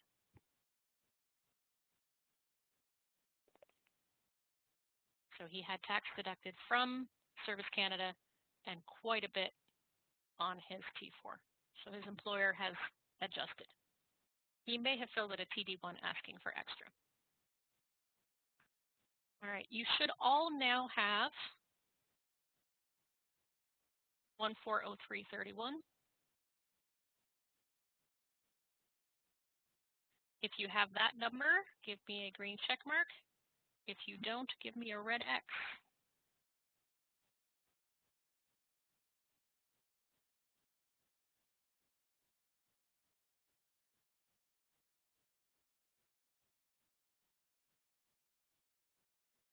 Okay, excellent. I want to show you a few more things about a T4 before we go on. So in a T4, there are lots of boxes that you might use and you might not use. You might have some employment benefits that are support measures. If you have support, you're going to have a box 17. You're going to enter the box 17. You might have some taxable tuition assistance. If you do, you're going to have a box 20. You might have some non-taxable tuition assistance. If you have non-taxable tuition assistance, you might have a box 21. Quick pop quiz related to student income.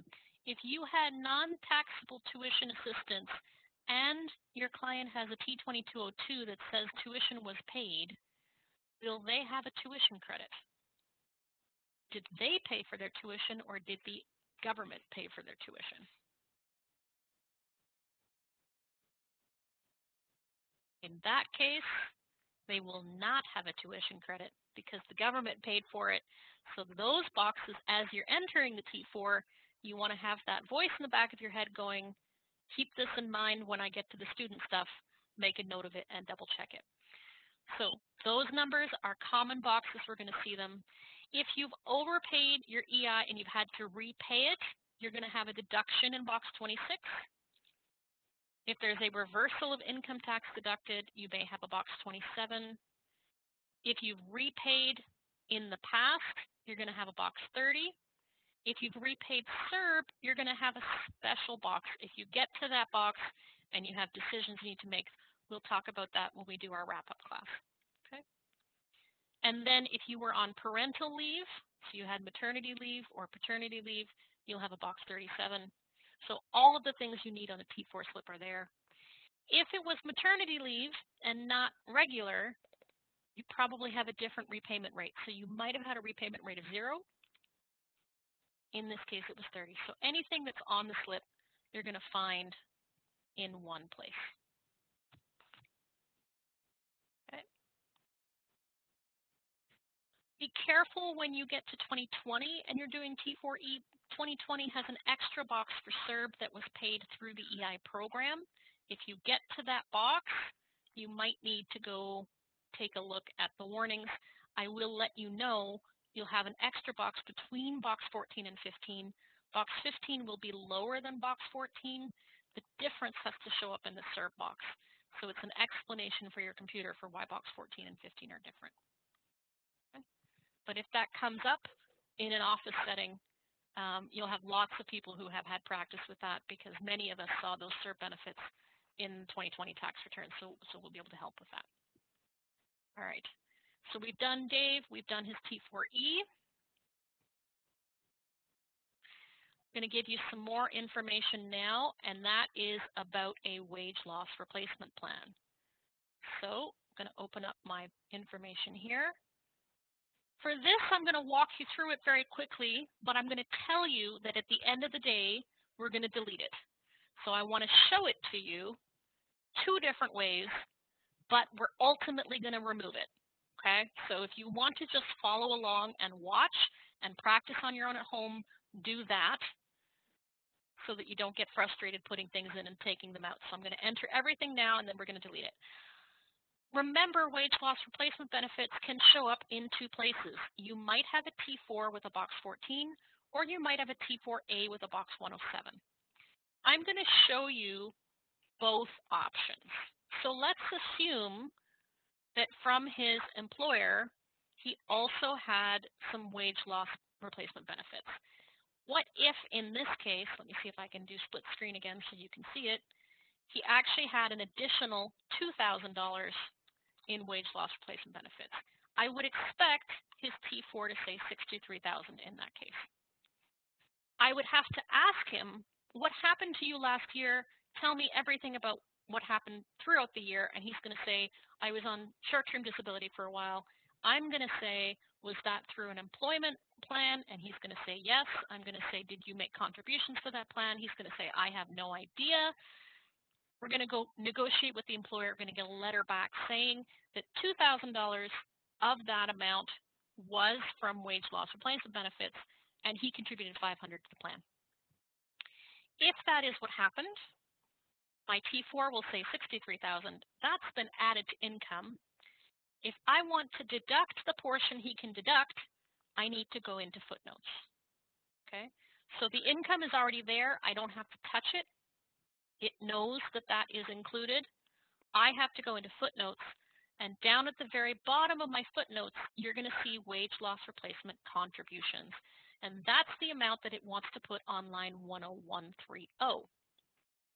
So I know that I want to put 500 there. Then I have to find out what the computer is going to do with that information. Is it going to automatically deduct it for me, or do I have to do it manually? Let's find out, okay? So I know that $63,000 has been added. I should be able to deduct 500 from that. I've told the computer to deduct 500. Let's see what the computer did. Well, it told them that there was 500 that was available to deduct, but it did not do the deduction for me. So, because the data entry isn't necessarily doing what you're expecting it to do, you need to know your tax theory. You need to know what the form is supposed to look like. What number should I have on line 10100? My T4 said $63,000. I know I can deduct 500. What number should be on line 10100?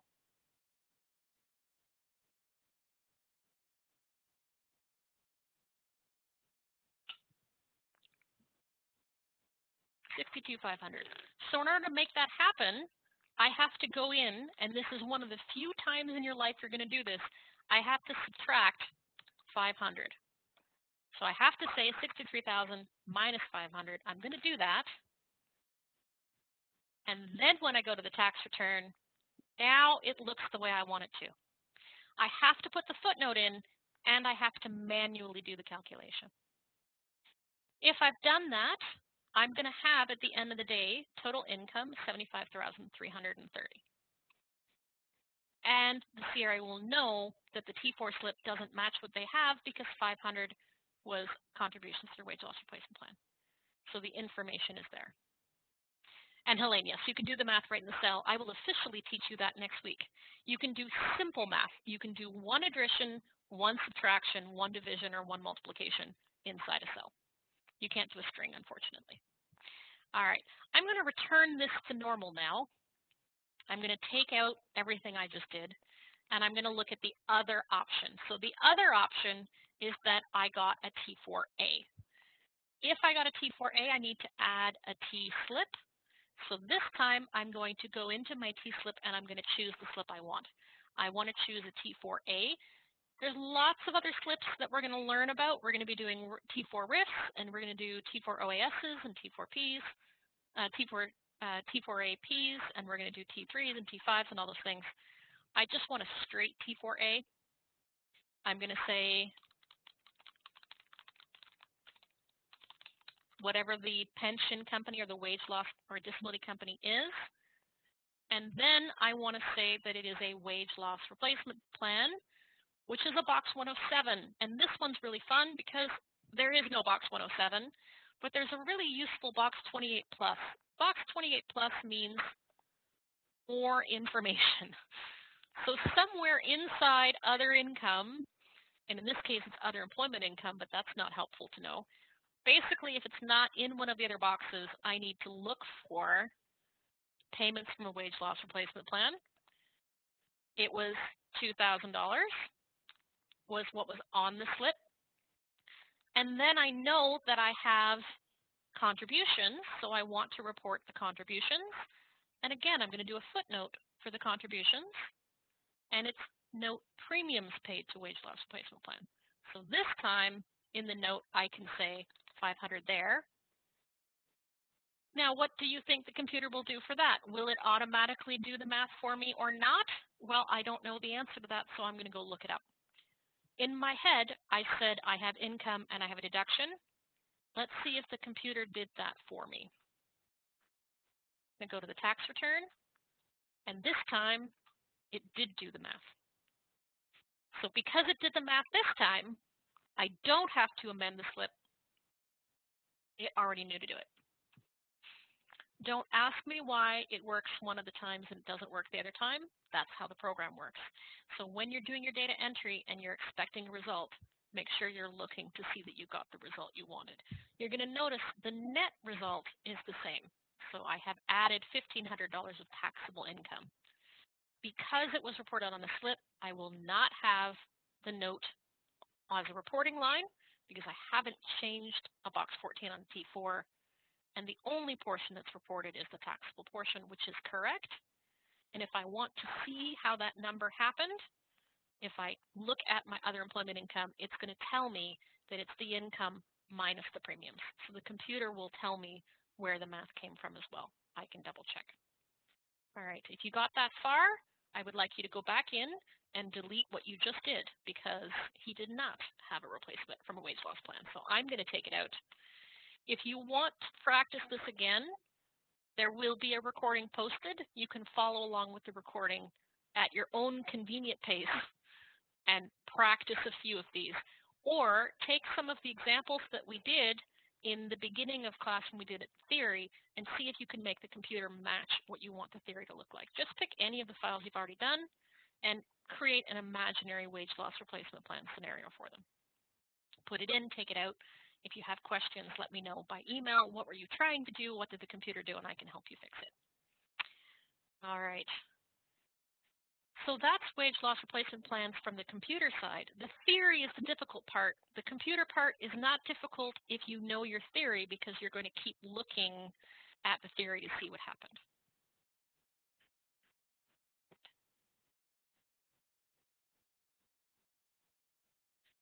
So there are lots of other benefits that might be reported on a T4A slip. We're going to talk about some as we go on, but I want to do the next most difficult thing that we have to do for Dave, which is what? We know that he used to live in Thompson. We know he now lives in the town that you live in, and he has a new employer. He moved. Can he claim moving expenses? Yes. Unless you live in Thompson, in which case pretend that he moved 40 kilometers closer to work, okay, for a new employer. So yes, we can do moving expenses. So we're going to do moving expenses for him. To do that, we need to start from the theory side first. So for moving expenses now, we're going to need to know a whole bunch of information for the first page. First, when he first moved from Thompson, he moved to a different address in our town before he settled on the place he is now. So we have address of old residence, address of new residence, and the address of his employer. We know the date he moved, the date he started his new job. We've been given the distance. If this distance doesn't make sense, just mentally imagine that the map works for you. Just imagine how this feels if you lived in BC and you had to do the same case and you decided that Thompson, Manitoba was 2,000 kilometers away from Victoria, BC. Obviously, that's not real. We're just going to pretend. So we've sorted out with our client how far the distance was from his old home to his new work, how far the new distance is. As long as that's 40 kilometers or more, we can do the move. Then we're going to decide what receipts we're going to put on. So we have transportation and storage cost. He moved, so he rented a U-Haul, and we have a receipt for that. We know he drove in his car, and he kept some car receipts. His car receipts are going to total $615.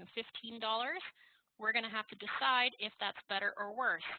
If he moved from Manitoba and he drove 2,100 kilometers, roughly 2,120 kilometers, is that more or less than 615? We'll have to calculate that. Then we need his accommodation. So he had 2 nights accommodation on the drive. He had meals while he was driving. He had some temporary accommodations. We have motel temporary. We have receipts. We're going to decide if we're going to do simplified or detailed there. Then we're going to do number of days, number of meals, and we'll have to do his eligible income. In this case, they've calculated it for you, which is nice, but in real life, you have to figure out his eligible income, which is from the T4, and then you're going to subtract the correct amount of CPP and any deductions connected to that income as well. So let's do the theory first. Meals. If he ate 9 meals, is it better to claim simplified or detailed if his receipts are $105? Simplified. Good. Make a note of that on your paper somewhere or on your computer somewhere. We're going to do simplified for the meals in transit, okay?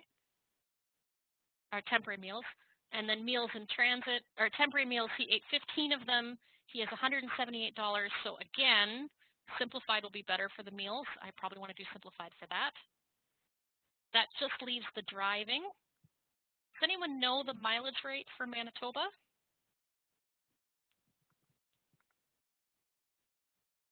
Let me point out you don't need to know it. If it's over 50 cents, is it going to be better to do detailed or simplified? He drove 2,000 kilometers. It's going to be better to do detailed. Or simplified, sorry. It's going to be better to do simplified.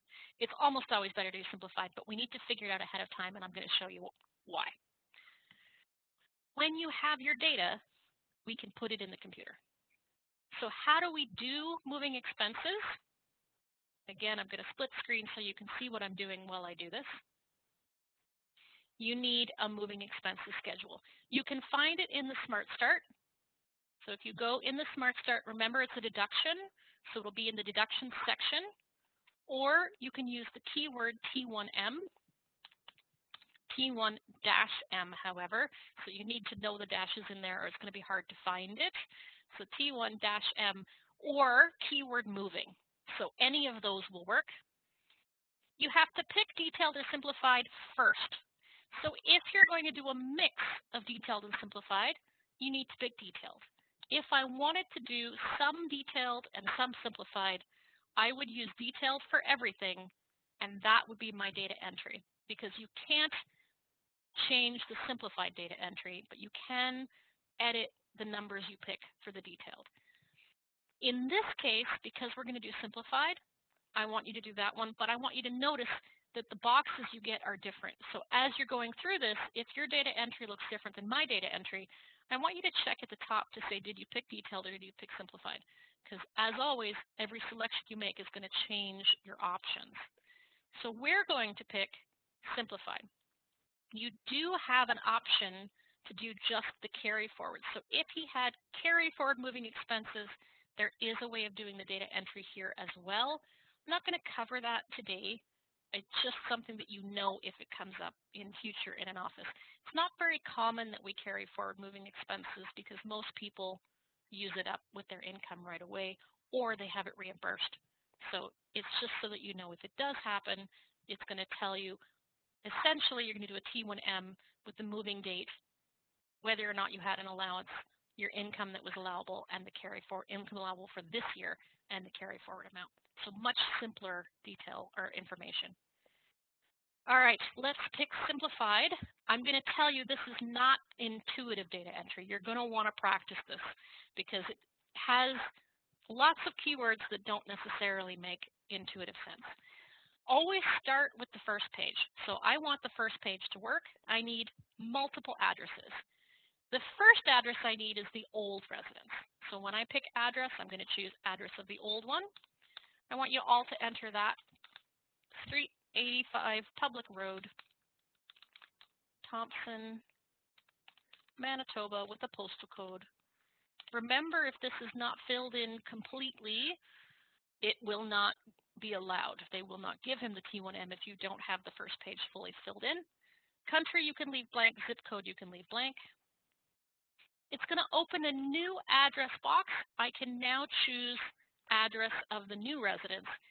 Most of the time, it's going to be the current address that he's in which case I just say address of new, and I can say use current address, and that's it. I don't have to type it out a second time. Most of the time, that's true.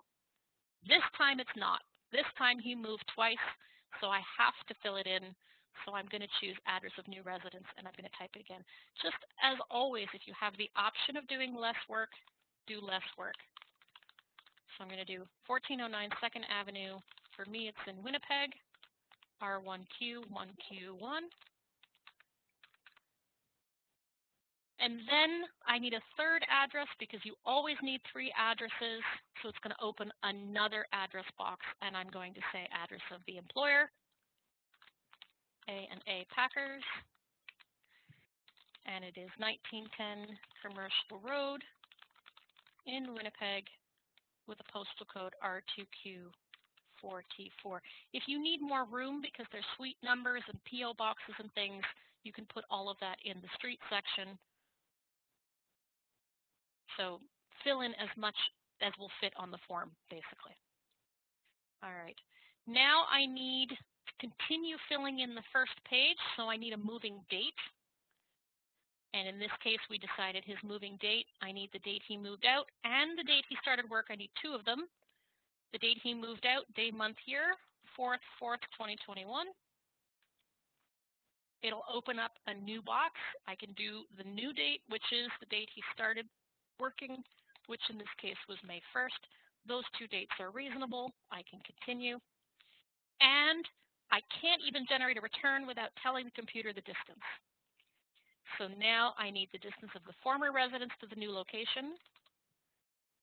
And second one, you're going to notice every time I do this, it's going to open another one.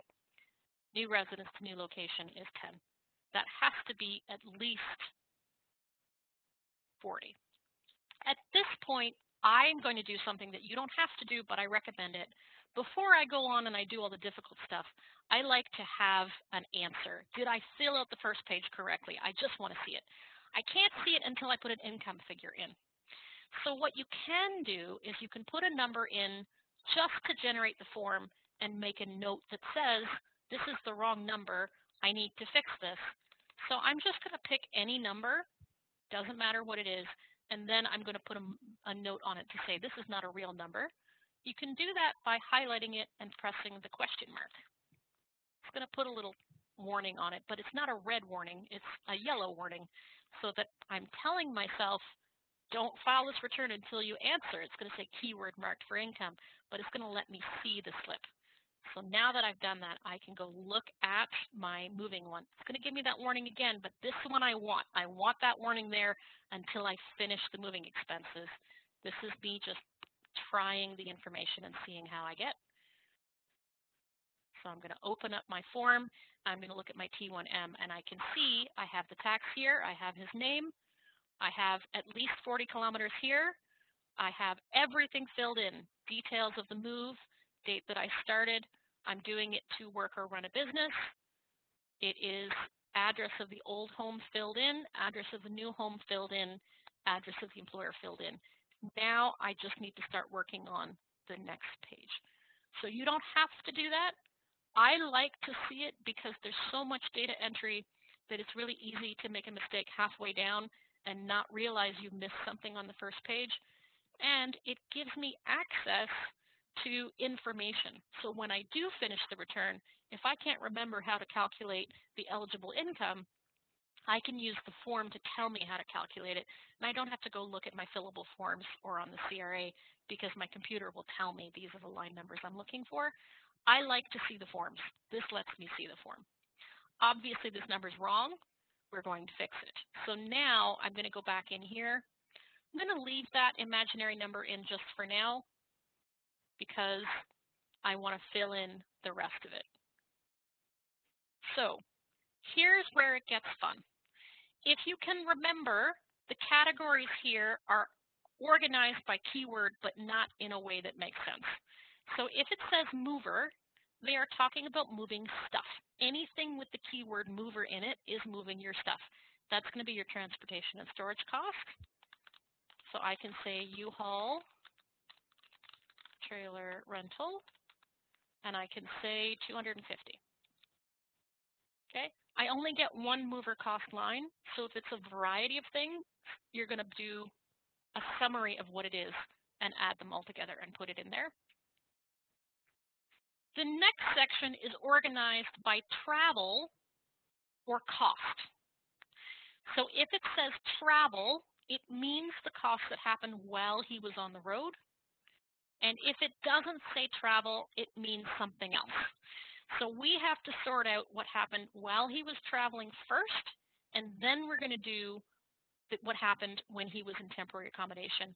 And again, this is not going to be in order, so good luck. I'm going to start with traveling cost. And again, if you're not sure, you can highlight and it will tell you they want travel expenses from the old residence to the new residence. And if you're still not sure, you can always right-click on a keyword and ask for help. And it will tell you all kinds of things, like each of the keywords, what is it for, what is it looking for. So if I'm doing travel cost, it's asking for accommodation. What was the accommodation while he was traveling? And it wants a dollar amount. So the dollar amount while he was traveling, accommodation in transit was $130. Then it's going to ask for travel province.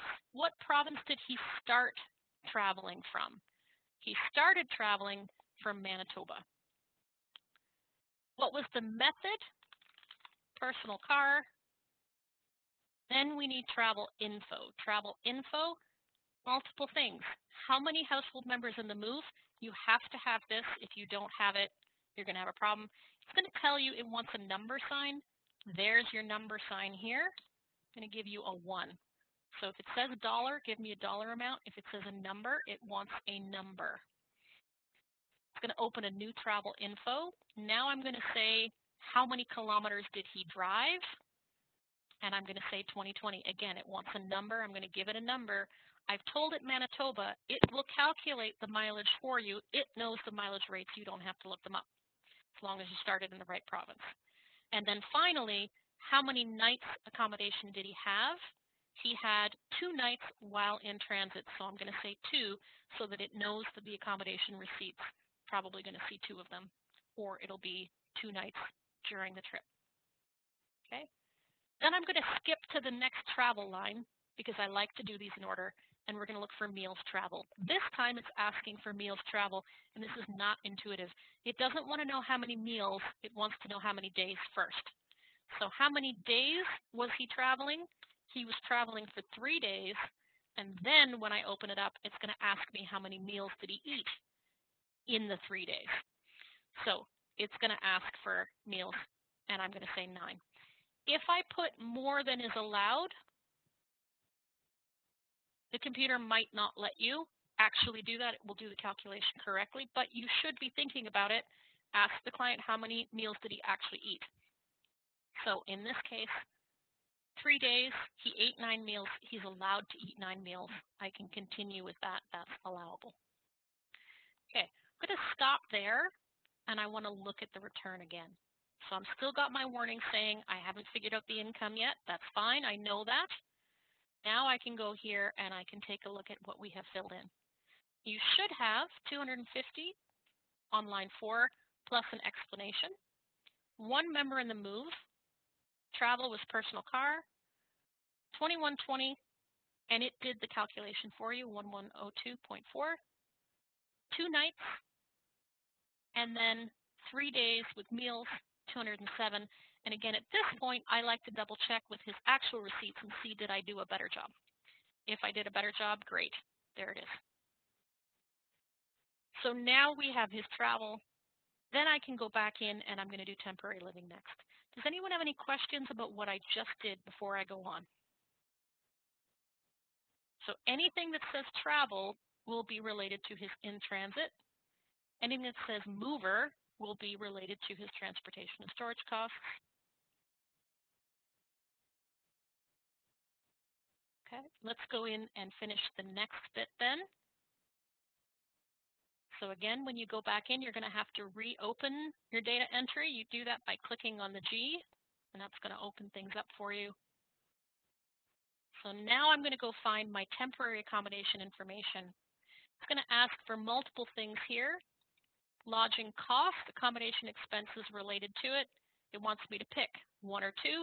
So if you have some temporary at the beginning and some temporary at the end, you can break it into 2 sections. In this case, we only have 1, so I'm only going to do 1. It wants a dollar amount. Dollar amount is his accommodation. Then it wants to know the name of the lodge and the number of the nights spent. I don't remember that, but if I hover over it, it tells me that's what it's asking for. So I'm going to say that was the Star Motel in Winnipeg. Okay, and how many nights was he staying there? He was staying there for 5 nights. If he stayed in multiple places, I can put multiple accommodations. So if he had 2 motels, I can put 2, so 1 before and 1 after. Okay, and then I need to know the meals. And again, it's going to ask for the number of days first. So he had 5 days where he had temporary accommodations, and he ate 15 meals. So I can put 15 meals in. Days first, then meals. Okay.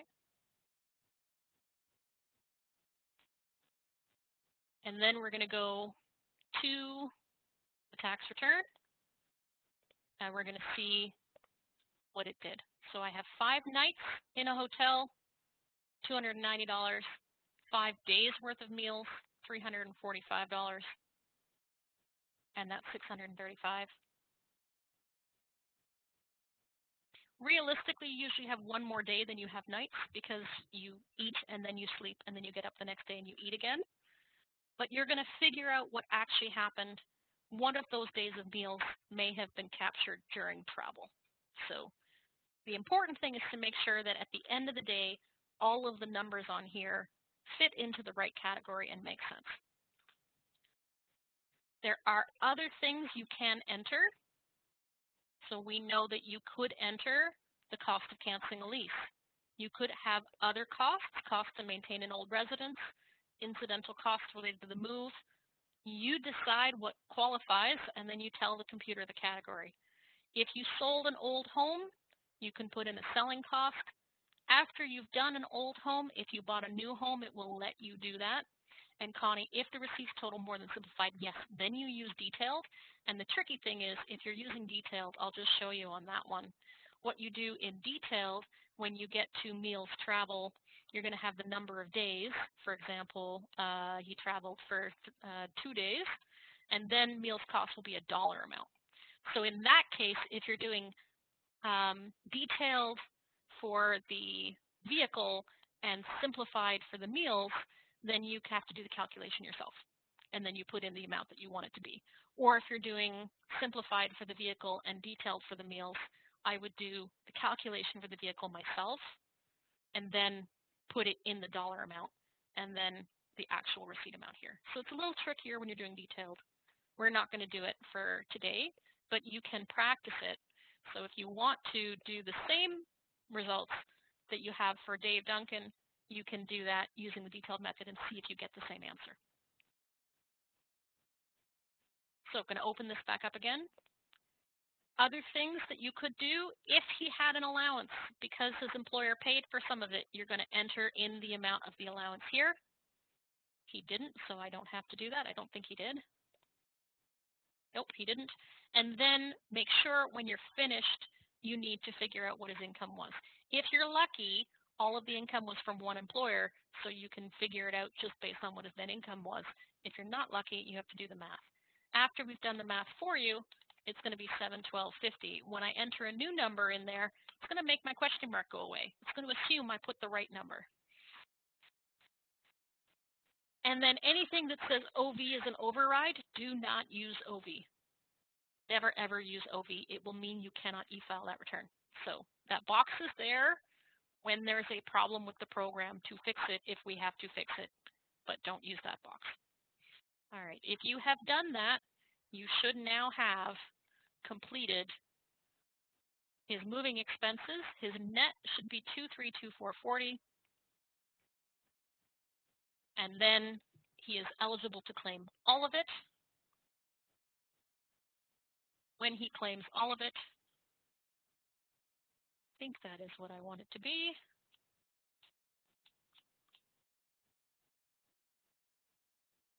You're going to have a deduction there. We should be asking him another question at this point. We know he left one place and moved to another place. What might he have done?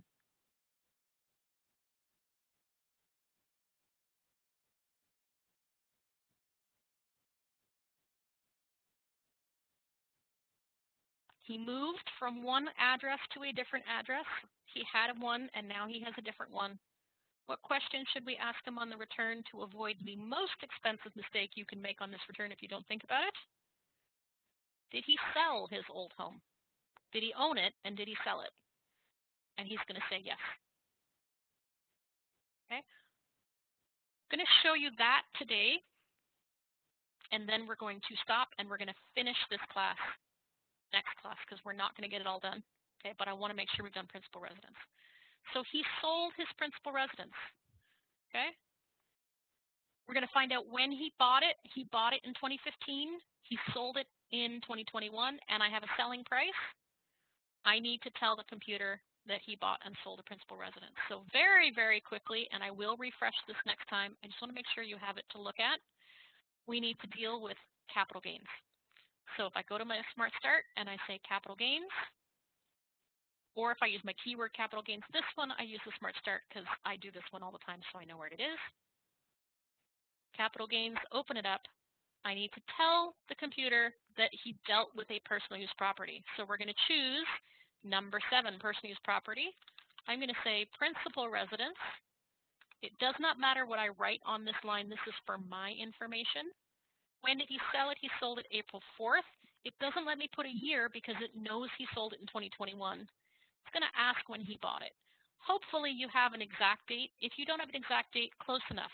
beginning of July, middle of July, end of July, when roughly did you move in? So you're going to say July 1st in this case, 2015. It's going to ask for the proceeds. I'm going to tell you that it's $199,000, so $199,000. Leave the rest of it blank because the only thing we need for principal residence is the proceeds. So the rest of it you're going to leave. And then I have to tell the computer this was his principal residence. So I'm going to say principal residence, yes. It's going to open up a bunch more information. I now need to say 85 Public Road, I think. I will get that information in Thompson, in Manitoba, and a postal code is the address he sold. Then it's going to ask, which years do I want to designate? For this, never say designate year 0. That is not how we do the data entry. It creates massive problems if we do. You're always going to say period after 1971 to current year. If you're not clear on that, make a note in the textbook that shows you which page the data entry is. That's how you want to see it. Then you have to pick your years. Year from is the year he bought it, 2015. Year 2 is going to be until 2020 because if he bought his new home, I want to make sure I save that year. So if he sold his old home and bought a new home, I'm going to say year 2. I'm going to say 2020. That +1 rule, most of the time, doesn't matter. It'll overlap just fine. But every now and again, it's going to cause a problem in the future for your client. So if you know he bought one home and he sold a home and bought a new one, always subtract 1 when you get to here. It solves problems later. And that's it. That's all I need to do. I'm going to show you what to do in future classes when we have spouses or multiple people who sold homes, but we just have him. So now when I go to my tax return, I'm going to have, in addition, a Schedule 3. It's going to say Principal Residence T2091, and it will put 0 in for you if you did it right. And then at the bottom, it's going to say, I designate the property with box 1 if you did it right. And then you're going to have a T2091, which hopefully will have the proceeds of disposition. And in this case, 6 years, 2015, 16, 17, 18, 19, and 20. And we're going to save 2021 for his new home. Okay, we're going to stop there. I'm going to come back to this case next class and finish it up. But I do also think at this point you should be able to go on and do the practice problems. So you have enough to do the practice problems. We're going to review a few more points that I want you to notice, including some comparisons. So we'll do that next class, and we'll do quality at source next class as well. You have practice problems to work on, so I will make sure you get the answers to those as well, and they will get sent out with your slides. And we'll stop there, and I'll see you on Wednesday.